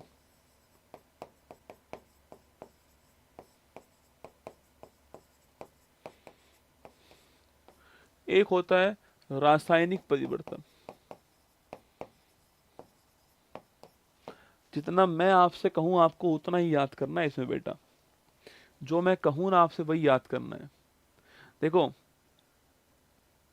मैंने पानी को उबाला, मैंने बर्फ जो है उसको पिघलाया, पानी बना दिया। पानी को मैंने जमाया, वापस बर्फ बना दिया। ठीक बात है। मैंने आपसे कहा कि ये बर्फ थी और ये पानी था। मैंने कहा आपसे कि बर्फ को मैंने पानी में कन्वर्ट कर दिया, ठीक है, और पानी को मैंने किस में, बर्फ में कन्वर्ट कर दिया। संभव है या नहीं है बताओ मुझे। अरे बर्फ को पिघलाऊंगा पानी बन जाएगा, पानी को जमाऊंगा बर्फ बन जाएगा, यस या नो, कोई समस्या नहीं है ना। अगर ये रिएक्शन, अगर यह रिएक्शन दोनों ओर चलती है तो वो कौन सा होने वाला है, तो वो होने वाला आपका फिजिकल चेंज होने वाला है। अगर ये रिएक्शन दोनों ओर चलती है तो इसको बोलते हैं हम, क्या बोलते हैं इसको, बोलते हैं हम उत्क्रमणीय अभिक्रिया बोलते हैं केमिस्ट्री के अंदर। इसको हम बोलते हैं रिवर्सिबल रिएक्शन कहते हैं, ठीक है। अरे आपने वो जैकेट पहनी है, घर वाले दिलाते थे आपके, याद करो सो, घर वाले आपको लेकर जाते जैकेट दिलाने के लिए। पहली बात तो 5 साल में एक बार जाते लेकर, है ना, वरना बड़े भाई की छोटा भाई पहनता है, वो सिस्टम हमारे चल रहा था ना। बनियान भी वही चल रही थी हमारे यहाँ तो ना, बनियान हो गया, T-शर्ट हो गई, वही चल रही है, बड़े भाई की छोटा भाई। फिर सिस्टम दोस्तों, एक बार सिस्टम ऐसा आया कि भाई साहब रिवर्सिबल जैकेट आ गई है ना, मतलब ऐसे पहन लो फिर उसको उल्टा पहन लो। भाई घर वालों ने दोस्तों वो जो पहनाई होंगी आपको, सोचिएगा, मतलब उसको दोनों ओर से पहन सकते हो आप, है ना। रिवर्सिबल बोलते हैं जैकेट उसको, वही वाली है। अगर जैकेट आपकी रिवर्सिबल है तो फिजिकल चेंजेज है, और अगर जैकेट आपकी रिवर्सिबल नहीं है तो वो ये वाला चेंजेज है। और दूध का दही बनना, अब मुझे बताओ, दूध से हमने बना दिया दही, क्या दोस्तों कोई सिस्टम ऐसा है क्या कि दही से वापस दूध बन जाए? नहीं बनेगा। दूध से दही बन गया दोस्तों एक बार। दूध से बना दिया पनीर हमने, बना दिया मतलब बना दिया पनीर। अब पनीर से वापस दूध नहीं बनने वाला है, ये तय है। अरे यस या नो, तो लिखिएगा मेरे साथ में। जो फिजिकल चेंजेस जो होते हैं छापना, यह उत्क्रमणीय होते हैं। कैसे होते हैं? उत्क्रमणीय होते हैं। इसको बोलते हैं रिवर्सिबल। एग्जाम में आपसे ये नहीं पूछता होते क्या हैं, एग्जाम में वो आपसे एग्जाम्पल पूछता है, ठीक है। इसको आप लिख लीजिए मेरे हिसाब से, ऐसे लिखिए आपके, यह जो चेंजेज होते हैं आपके वो अस्थायी होते हैं, अस्थायी परिवर्तन होता है, टेम्परेरी चेंज होते हैं। मतलब कि पानी से बर्फ बना, बर्फ से पानी बन गया, टेम्परेरी चेंज है आपके इसके अंदर, ठीक है। यहां लिखना, मतलब इन्हें पुनः प्राप्त कर सकते हैं।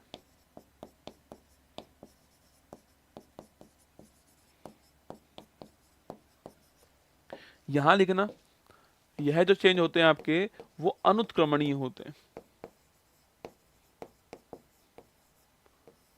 मतलब कि इरिवर्सिबल होते हैं,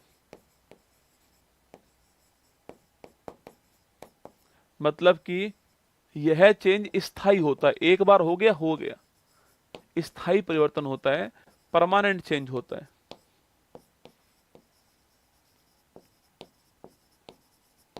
मतलब कि पुनः प्राप्त नहीं कर सकते।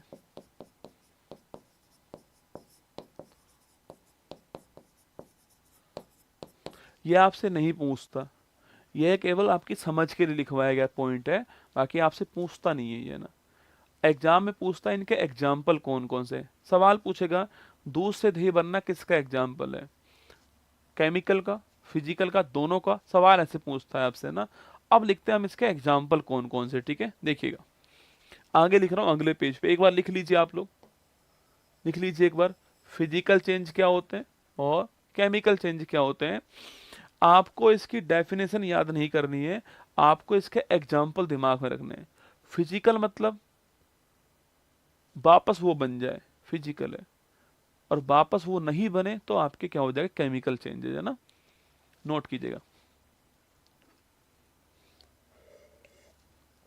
अरे रुक जा मेरा मोमबत्ती, रुक जा, रुक जा मेरा मोमबत्ती, अभी लिखाऊंगा बेटा, पहले मैं तो पढ़ा लूं एक बार, फिर तू पढ़ा देना। सर 2 लाइन सुना दो पहले। वाह, मुशायरा चल रहा है, तुम हो अकबर।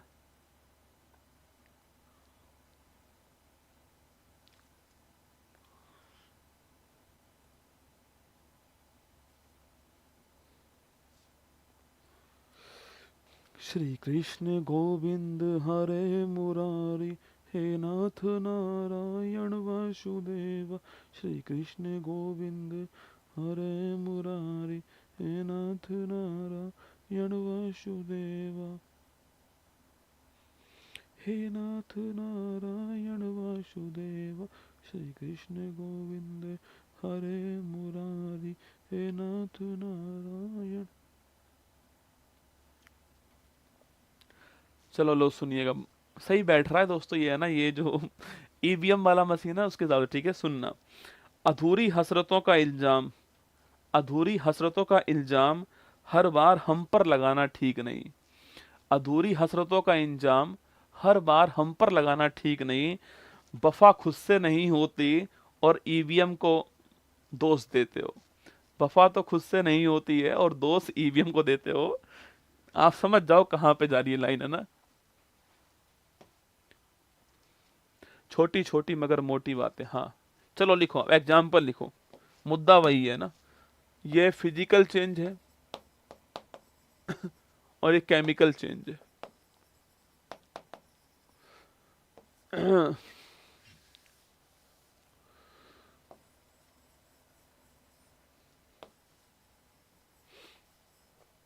देखो,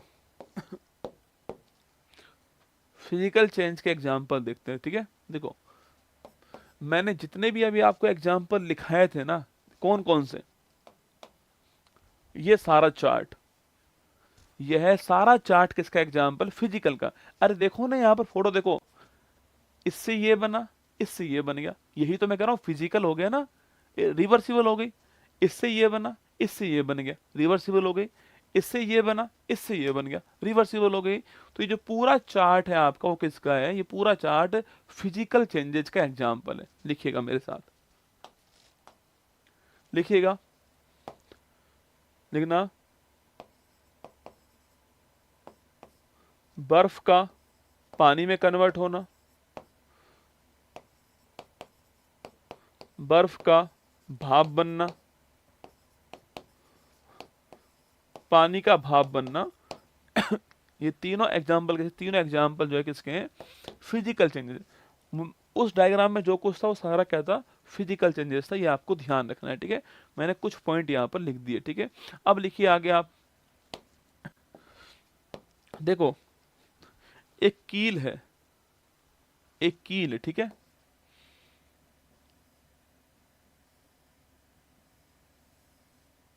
मान लो ये कील है ना, और ये चुंबक है, ये क्या चुंबक है। अब मैं इस कील को चुंबक के पास लेकर आया तो इसमें एक गुण उत्पन्न हो गया, वो गुण था चुंबकत्व का गुण। ठीक है,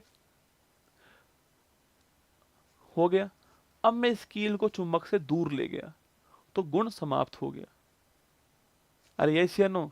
तो कभी सवाल पूछूं आपसे, चुंबकत्व का जो गुण होता है लोहे की कील के अंदर, वो आपके फिजिकल चेंजेज है। पास लेकर आया, उत्पन्न हो गया, दूर लेकर गया, वापस चेंज हो गया। तो लिखिएगा,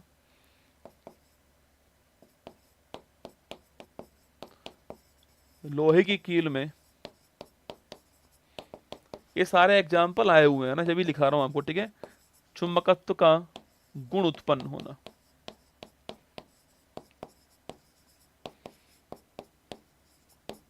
अगर ऐसा हो जाए कि मैं चुंबक को पास लाया और सामने वाली चीज में चुंबकत्व उत्पन्न हो गया और फिर गया ही नहीं वापस, तो वो किसमें केमिकल चेंजेस है ना।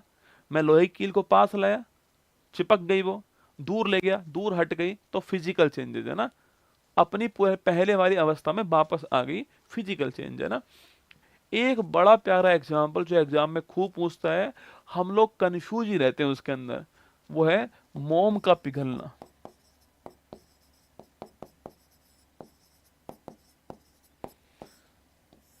बहुत ही प्यारा एग्जाम्पल एग्जाम के हिसाब से, मोम का पिघलना। मोमबत्ती है, उसमें मोम लगा हुआ है,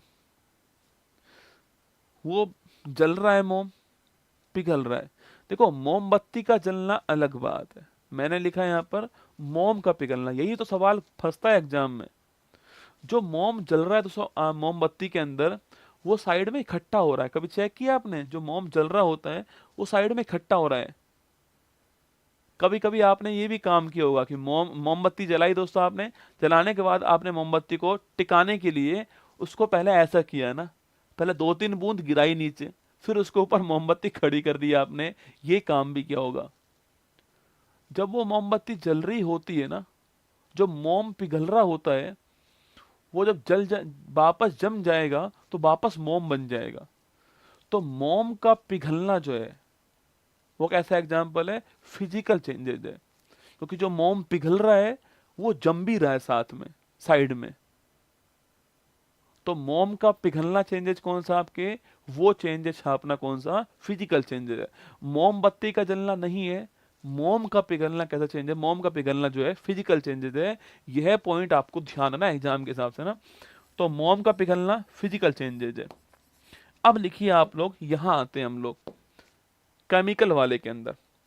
देखो शानदार एग्जाम्पल इसके, अगर कोई भी चीज जल रही है, मैं फिर कह रहा हूं सुनना, अगर कोई चीज जल रही है, बर्निंग अगर हो रहा है, कोई चीज जल रही है, कहीं जंग लग रहा है, कोई चीज पक रही है, कोई चीज सड़ रही है, कोई चीज कट रही है, ये सारे केमिकल चेंजेस होते हैं। लिखिएगा,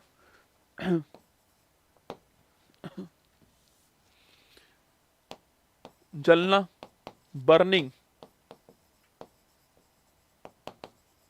अभी लिखाऊंगा एग्जाम्पल, ठीक है। बर्निंग, इसका एग्जाम्पल लिखना, जंग लगना, रस्टिंग, रस्टिंग बोलते हैं, रस्टिंग कहते हैं इसको ना, रस्टिंग। सड़ना,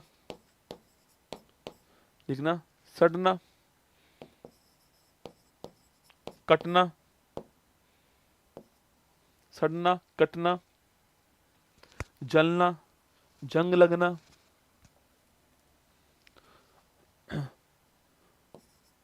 पकना, कुकिंग। देखो एग्जाम्पल देखो, जलना लिखो, मोमबत्ती का जलना, अगरबत्ती का जलना,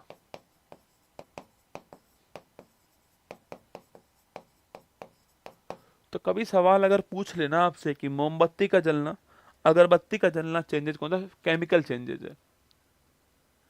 देखो मोमबत्ती जो है वो अगर जल गई एक बार तो उसको दोबारा नहीं जला पाओगे आप लोग, है ना। अगरबत्ती जल गई दोस्तों एक बार आपके, जल गई, वो राख बन गई, कन्वर्ट हो गई राख में, दोबारा नहीं जला पाओगे। मोम तो पिघल के वापस जम जाएगा, पर मोमबत्ती वापस नहीं हो पाएगी। अगर दोस्तों ऐसा होता, सोचो आप कि मोमबत्ती बार बार हम जला लेते तो भाई साहब कितना मजा आता। एक मोमबत्ती आती पूरे घर के अंदर, सालों साल चलती रहती मोमबत्ती, नहीं होता ना। तो मोमबत्ती जल गई, एक बार जल गई, जो उसकी बत्ती है जल गई, जल गई। अगरबत्ती जल गई एक बार, दोबारा नहीं जला पाओगे आप उसको, ठीक है। तो बर्निंग जो है, बर्निंग बड़ा प्यारा सवाल बर्निंग है, खूब पूछता है एग्जाम वाला। Burning is a chemical changes, burning chemical changes है। इसके अलावा जंग लगना, लोहे पर जंग लग गई, लग गई, वो हटेगी नहीं दोस्तों ना, वो उस लोहे को साथ लेके हटने वाली है वहां से, वैसे नहीं हटेगी, वो लोहा वहां से हटने ही वाला है। जंग लगना इसका एग्जाम्पल है। सड़ना पूछूं आपसे, देखो कोई फल रखा हुआ है, सड़ गया,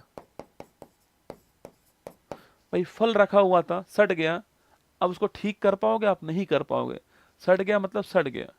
तो ये इसका एग्जाम्पल है। काटना, फल काट दिया आपने, तो ऐसे थोड़ी चिपका दोगे वापस, फेविक्विक लाए और चिपका दिया ना, ऐसा नहीं होगा, ठीक है। तो काटना, ये भी इसका एग्जाम्पल है ना। खाना पकाना, ये भी इसका एग्जाम्पल है, ठीक है। ये भी इसी का एग्जाम्पल, कौन सा? आपके केमिकल चेंजेस का एग्जाम्पल, ठीक है। और बहुत सारा, पाचन करना, देखो पाचन करना, पाचन, ऐस थोड़ी है आपने रोटी खाई दोस्तों आज जो है, और सुबह आप हकटन करने चले गए और आपने कहा नहीं यार वापस बनानी रोटी, है ना, संभव थोड़ी है, संभव नहीं है भाई साहब। एक बार सिस्टम काम करता है पूरा, है ना। तो पाचन भी इसका एग्जाम्पल है ना। कोयले का जलना, जलना तो मैंने यही लिख लो, जलना तो, कोयले का जलना, जलना तो उसी में आएगा। देखो एग्जाम्पल हजारों हो सकते हैं ना, हजारों हो सकते हैं। दूध का दही बनना, लिखो, दूध से, दूध से दही बनना, पनीर बनना, ये सारे इसके एग्जाम्पल हैं। वापस नहीं बना पाओगे आप, है ना, जो बन गया एक बार बन गया, वापस नहीं बना पाओगे। तो लिख दो फटाक से, फटाक से लिख दो। ये मोमबत्ती वाला सवाल खूब पूछता है ना, खूब पूछता है। ये मोमबत्ती वाला सवाल खूब आता है एग्जाम में ना, कि मोम का पिघलना किसका एग्जाम्पल है? तो इसका एग्जाम्पल है। मोमबत्ती का जलना, जलना वर्ड जहां भी आएगा, जलना वर्ड में कौन सा? आपके केमिकल। वही बात है ना, जो तुम कह रहे हो वो भी ठीक है। एक बोल रहा है सर शादी के बाद बीबी का जलना, किसी और लड़की के साथ देखना, वो भी इसी का example, chemical change. Hormone change हो रहे हैं ना बेटा। आपकी शादी हुई, ये आप हो, ये आपकी बीबी है, ठीक है, शादी हो चुकी है, अब नई लड़की और आ गई मान लो, तो ये इससे जल रही है क्योंकि हार्मोन चेंज हो रहे हैं, केमिकल चेंजेस हो रहे हैं, ठीक है। फिर ये थप्पड़ मारेगी आपके, आपका गाल रेड हो जाएगा, पर कुछ समय बाद रेड आपके गाल ठीक हो जाएगा, तो वो फिजिकल चेंजेस होगा ना। आपके लात घूसा मारेगी, तो वो फिजिकल चेंजेस है, ठीक है। लात घूसा मारा आपके, वो फिजिकल वाला पोर्शन है, ठीक है। आपके लात मारा, घूसा मारा, चप्पल मारी फेंक के नहीं, आपका गाल लाल हो गया, वो फिजिकल चेंजेस है बेटा ना, वो वापस ठीक हो जाएगा ना। तो लड़ इसका जलना, ये वाला केमिकल है, ठीक है, और ये वाला क्या है? फिजिकल है। लिखो फटाक से।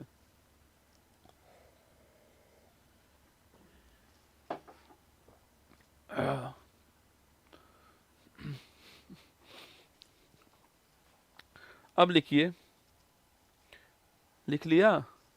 अब लिखो गैसों के नियम।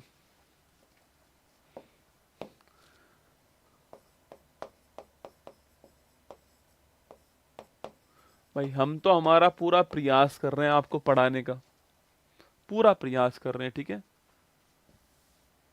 लिखिए गैसीय नियम, गैसों के नियम आपके होते हैं, इसे बोलते हैं गैसियस लॉ।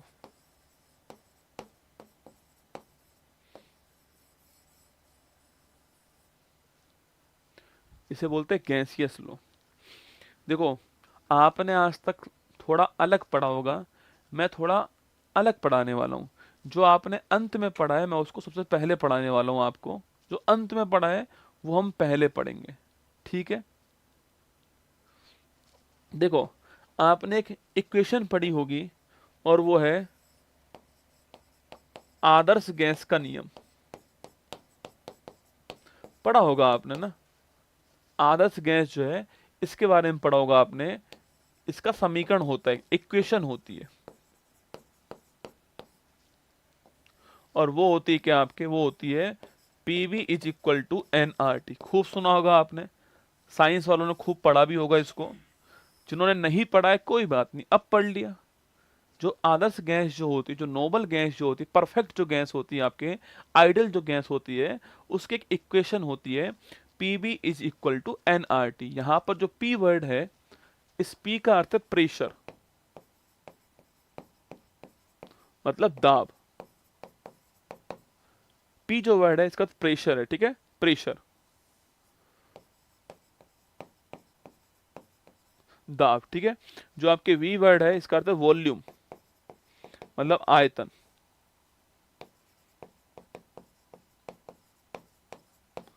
जो एन वर्ड है इसका अर्थ है संख्या, नंबर।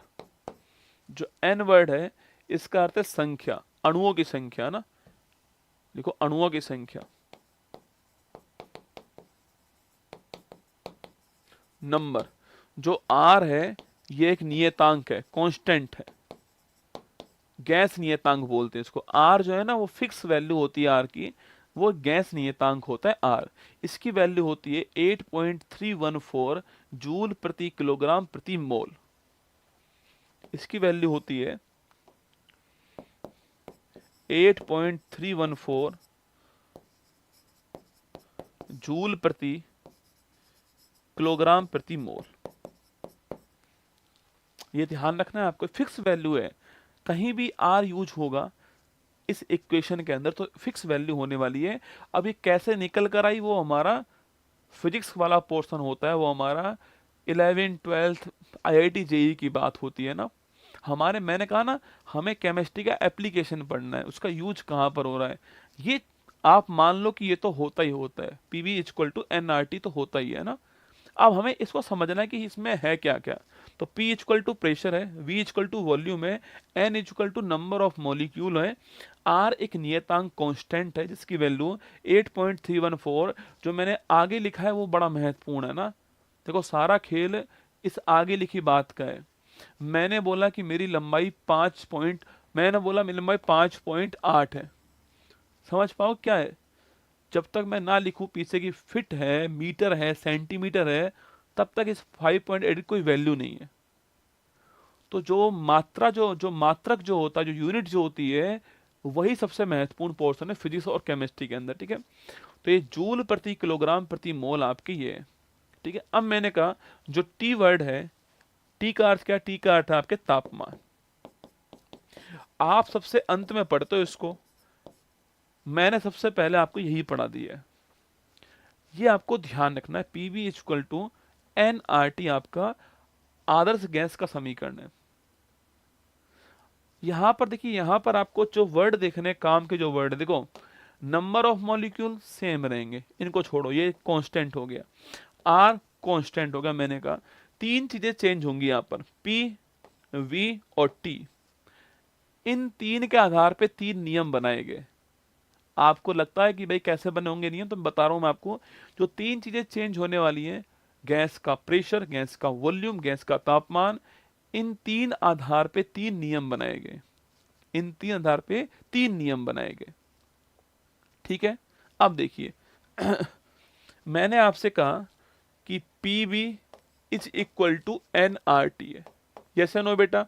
एन आपके फिक्स हो गया, आर फिक्स हो गया, एन फिक्स, आर फिक्स, ठीक है। अब मैंने कहा तीन चीजें यहां पर चेंज होने वाली है, तीन चीजें चेंज होंगी। एक तो P, एक V, एक T। हमें तीन इक्वेशन बनानी है। हमें क्या करना है, हमें तीन इक्वेशन बनानी है, ठीक है। एक, दो, तीन। हर बार हमें एक चीज को स्थिर कर देना है इन तीनों में से, फिर दो के मध्य संबंध आ जाएगा। जैसे मान लो हमने पहली बार जो मान लेते हैं आपके, पहली बार हमने तापमान स्थिर कर दिया कि तापमान फिक्स है। दो गैस है, उनका तापमान फिक्स है, एक समान तापमान है, निश्चित तापमान है। तो अब अगर पूछूं मैं आपसे, तो अब अगर P और V के मध्य संबंध क्या होने वाला है, तो PV जो है वो फिक्स हो जाएगा, नियत हो जाएगा। अरे यस या नो भाई, ये फिक्स पहले से ही है, ये वाला फिक्स पहले से ही है, और टी भी मैंने फिक्स कर दिया, तो ये वाली वैल्यू फिक्स हो गई, पी भी बराबर। तो P प्रोपोर्शनेट टू 1/b, ये नीचे आएगा इसके ना, तो P प्रोपोर्शनेट टू 1/b। ये पहली रिएक्शन आपके सामने। जब तापमान फिक्स होगा, नियत होगा, निश्चित तापमान पर दो गैस अगर हैं, तो मैंने कहा वहां पर जो प्रेशर जो होगा, गैस का जो आपके दम जो दाब होने वाला है, वो उसके ताप जो उसका वॉल्यूम जो है उसके व्युत्क्रमानुपाती होगा। मैं लिखाऊंगा अभी इसको आपको ना। सेकंड देखना सेकंड मैंने कहा तापमान हमारा पहले फिक्स हो चुका है, ठीक है। अब हम इसको फिक्स कर रहे हैं ना। अगर मान लो P जो है वो निश्चित हो जाए, कांस्टेंट हो जाए, P कांस्टेंट हो गया, ठीक है, हमारा P जो है वो कांस्टेंट हो चुका है, तो यहां पर V बचा हुआ है और यहां पर T बचा हुआ है, तो V इज प्रोपोर्शनल टू T होने वाला है। अगर P कांस्टेंट कर दिया मैंने, P कांस्टेंट कर दिया, तो अगर V को बढ़ाऊंगा तो T बढ़ जाएगा, भाई बराबर है दोनों, तो V प्रोपोर्शनल टू T होने वाला है। सेकंड इक्वेशन आपके सामने। थर्ड देखिए, अगर मैंने मान लो जो हमारा V है इसको निश्चित कर दिया है, देखो यहां पर T फिक्स करा हमने, यहां पर P फिक्स कर दिया, यहां V फिक्स कर दिया है, ठीक है। तो अगर मैंने V फिक्स कर दिया यहां पर, तो जो प्रेशर जो है वो अगर मैं बढ़ाऊंगा तो जो तापमान जो है वो मेरा बढ़ जाएगा, ठीक है, यही होगा ना। तो इस कंडीशन में P is proportionate to V होने वाला है। यह तीन इक्वेशन बन गई है। इन तीन को ही क्या बोलते हैं, इन तीन को हम आपके गैसीय लॉ कहते हैं, गैसीय समीकरण बोलते हैं, ये आपको छापना है, ठीक है। अब इनका नाम क्या क्या है, इसको देने वाले थे बोयल। कौन? बोयल। तो इसको बोलते हैं बोयल का नियम। इसे बोलते हैं, क्या बोलते हैं, इसे बोलते हैं हम बोयल का नियम। इसको देने वाले थे चार्ल्स, इसलिए बोलते हैं इसको चार्ल्स का नियम।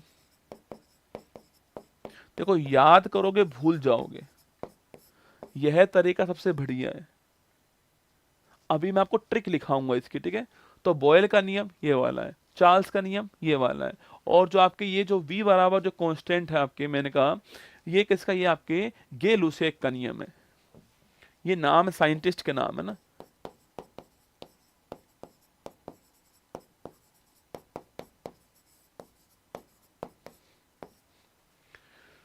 तो ये बॉयल का नियम है, ये चार्ल्स का नियम है, ये गे लुसेक का नियम है।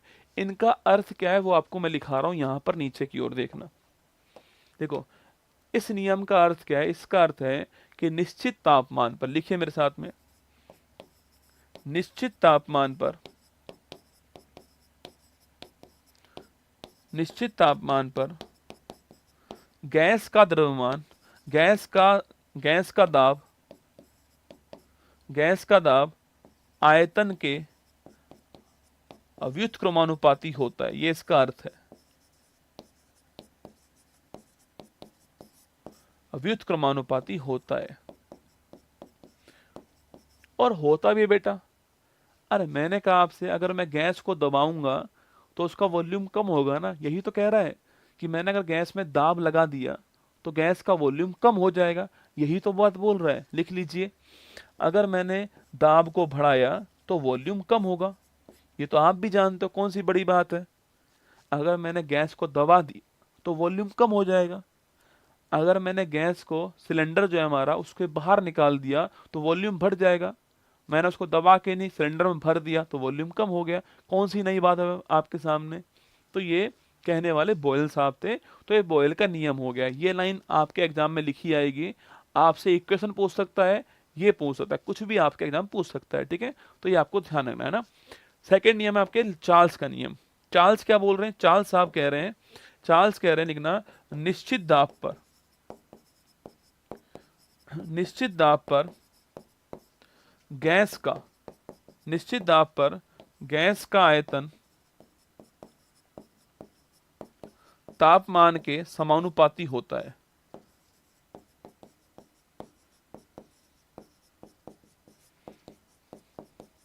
कहने वाली बात यह है कि अगर तापमान को बढ़ाऊंगा तो गैस का आयतन बढ़ने वाला है। अरे, ऐसा होता ही है। मैंने कहा ना, तापमान में बढ़ाऊंगा तो फैलने वाली है गैस। फैलने का मतलब उसका आयतन बढ़ने वाला है। कौन सी नई बात है बताओ? इसका मतलब यह है कि अगर मैंने तापमान को बढ़ाया तो गैस का जो आयतन है वो भी बढ़ने वाला है। कौन सी नई बात है इसमें बताओ? थर्ड नियम क्या बोल रहा है? थर्ड नियम कह रहा है हमारा कि निश्चित आयतन, क्या बोल रहा है? निश्चित आयतन पर निश्चित आयतन पर लिखना, निश्चित आयतन पर गैस का दाब, सॉरी, ये P is proportionate to V क्यों लिखा है यहाँ पर? टी लिखना, टी टी लिखना है ना आपके भाई। वी तो निश्चित हो गया ना, तो पी और टी के बराबर है, तो लिखना निश्चित आयतन पर गैस का दाब तापमान के समानुपाती होता है।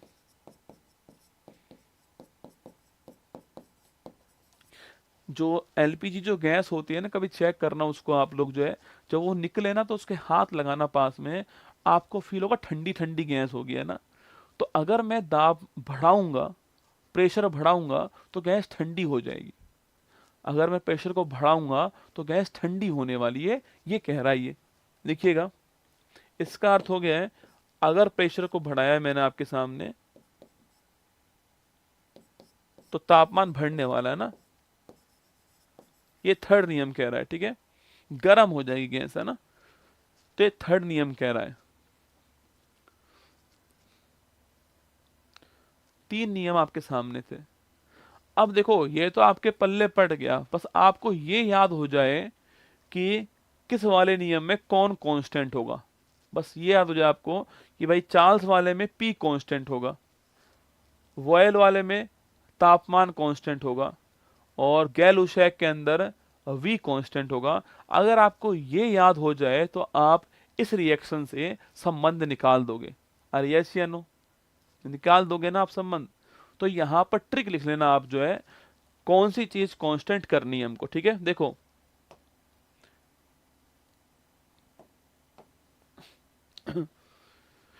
देखिएगा, यहां मैंने कहा यहां तापमान कांस्टेंट, कौन तापमान कांस्टेंट है, और नियम आपके कौन सा नियम है? बॉयल का नियम है। ठीक है, तो टीबी याद कर लो। टीबी, जो बॉयल का नियम है उसमें तापमान कांस्टेंट करना है आपको, टीबी याद कर लो। जो बॉयल का नियम है उसमें तापमान कांस्टेंट करना है। तापमान कांस्टेंट कर दोगे तो P is proportionate to 1/v आ जाएगा। यहां पर देखो, यहां पर पी कांस्टेंट है आपके किसमें? चार्ल्स में, तो पीसी कर दो इसको, पीसी कर दो। पी कांस्टेंट किसमें? चार्ल्स में, पी चार्ल्स में। यहां पर वी कांस्टेंट आपके गेलुसाक में, गौरव कर दो इसको। गेलुसाक के अंदर वी कांस्टेंट, गौरव कर दो। भाई हमें याद करना है कि भाई कांस्टेंट कौन कौन होने वाला है। अगर हमारी खोपड़ी में सेट हो गया कि भाई गेलुसाक के अंदर वी कांस्टेंट है, तो हमारा इक्वेशन यहां से निकल जाएगा। ऐसा नो, अगर हमें ये पता लग जाए कि चार्ल्स के नियम के अंदर आपके पी कांस्टेंट है, तो वी प्रोपोर्शनल टू टी हमारा यहां से आ जाएगा। अगर हमें पता लग जाए कि जो हमारा बॉयल का नियम है उसमें तापमान कांस्टेंट है, तो ये काम यहां पर हो जाएगा। लिखिएगा ना, ये दाब बढ़ने पर तापमान बढ़ेगा। ठीक है, समानुपाती है।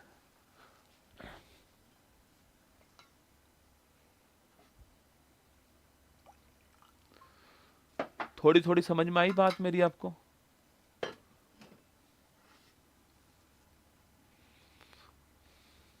कमेंट रिफ्रेश भी करो भाई। थोड़ी थोड़ी बात समझ में आई नहीं आई आपको? बताओ मुझे। दिल भेद दे यार, इतनी तो मैं इतनी मेहनत करवा दी आपने।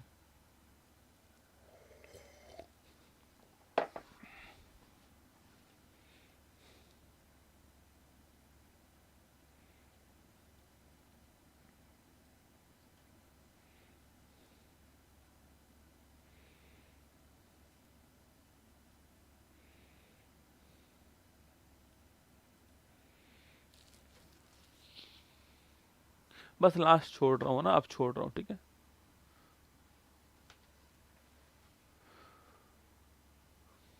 देखो ये रटने वाली चीजें थी सारी की सारी, है ना, पर मैंने कोशिश करी आपको समझाने की। पिछली बार तो मैंने पढ़ाया नहीं था ये, पिछली बार मैंने केवल यही पढ़ाया था, ये समीकरण ना, ये नहीं पढ़ाया था जो मैंने लिखा रहा हूँ ना आपको, कि बॉयल का नियम क्या है, चार्ल्स का नियम क्या है, गे लुशाक का नियम क्या है, ये मैंने पिछली बार नहीं लिखवाया था, अब की बार लिखवाया है। और तरीका कैसे याद करना है वो भी मैंने आपको लिखा दिया इसमें ना। आप सोचो कि एक बार पढ़ लोगे याद हो जाएगा, नहीं होगा, बार बार पढ़ना पड़ेगा ना, ये फिक्स है बेटा ना, ये फिक्स है ना, ये इक्वेशन से निकल रहा है, मतलब है ना, P proportional to T fix है ना, कि जो गैस है उसका दाब दाब जो है वो तापमान के समानुपाती होता है, ठीक है, ये फिक्स बात है। चले,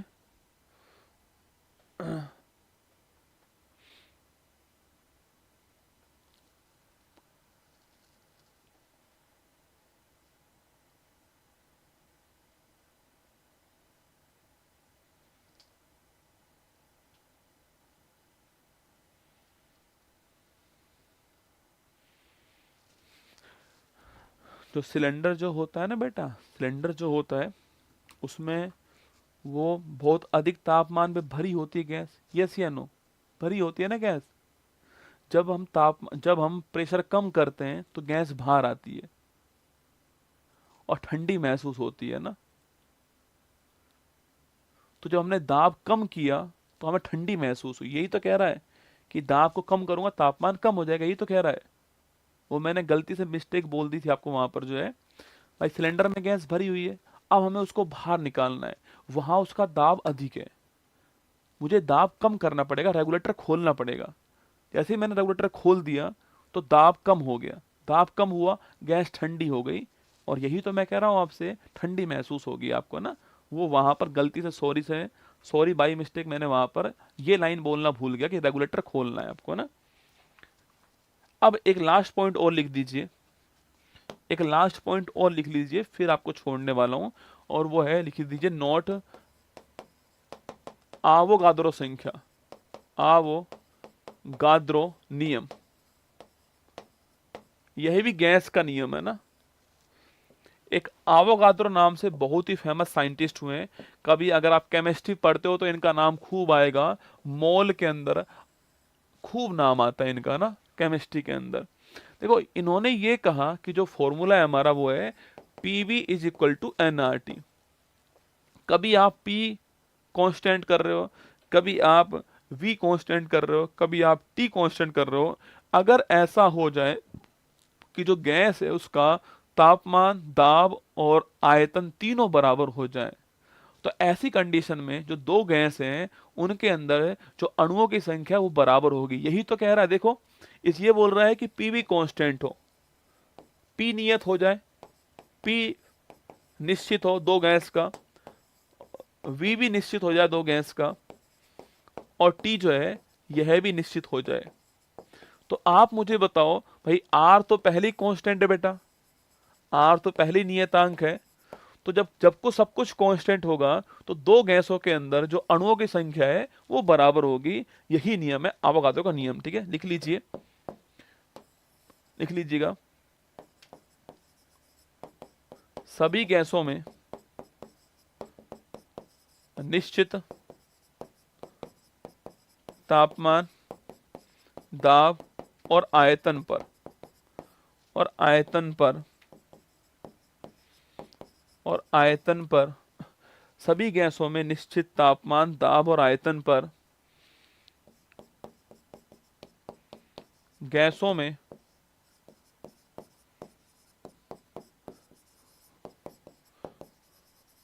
अणुओं की संख्या लिखना, अणुओं या फिर मोलों की संख्या ना, मोल भी कहते हैं इसको ना, मोलों की संख्या बराबर होगी, यही तो कह रही है इक्वेशन, इसी को देने वाले आवोगाद्रो थे, ये भी आपको ध्यान रखना है।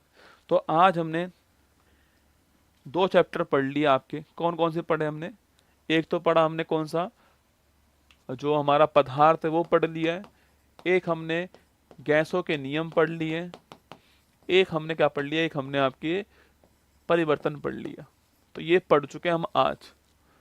पूरा भरोसा है समझ में आपको आया होगा। बाकी तो देखिए, किसी को कुछ समझ में नहीं आया हो तो भी माफ़ी चाहता हूँ। पूरा प्रयास आगे करूंगा समझाने का, आपको दोबारा समझा दूंगा। पूरी केमिस्ट्री समझनी है आपको। देखो, हर चीज़ आप है ना, हर चीज़ अगर आप सोचो कि आप याद कर लोगे, नहीं हो पाएगा, कुछ समझना भी पड़ेगा ना। तो ये मैंने पढ़ा दिया आपको आज। महत्वपूर्ण टॉपिक था, समझने वाली बात थी, और मुझे उम्मीद नहीं पूरा बता समझ में आपको आ चुकी होगी। बाकी ऑल दी बेस्ट, आप सभी को खुश रहना, ध्यान रखना। 4 मिनट पहले सोच छोड़ रहा हूँ आपको। कल सुबह 6 बजे मिलूंगा यूट्यूब के ऊपर, बहुत काम आएगी आपको वहाँ पर। मूल विधि नहीं पढ़ाता मैं, है ना, मूल विधि मैं जानता नहीं हूँ ना, पढ़ाता हूँ मैं, है ना। चलिए, उम्मीद नहीं पूरा भरोसा है मज़ा आया होगा आपको पढ़ के, ठीक है। केमिस्ट्री थोड़ी थोड़ी लगा होगा कि यार कंटेंट तो बढ़िया है ना, मज़ा आएगा पढ़ने में, ठीक है। चलो, जय हिंद, थैंक यू।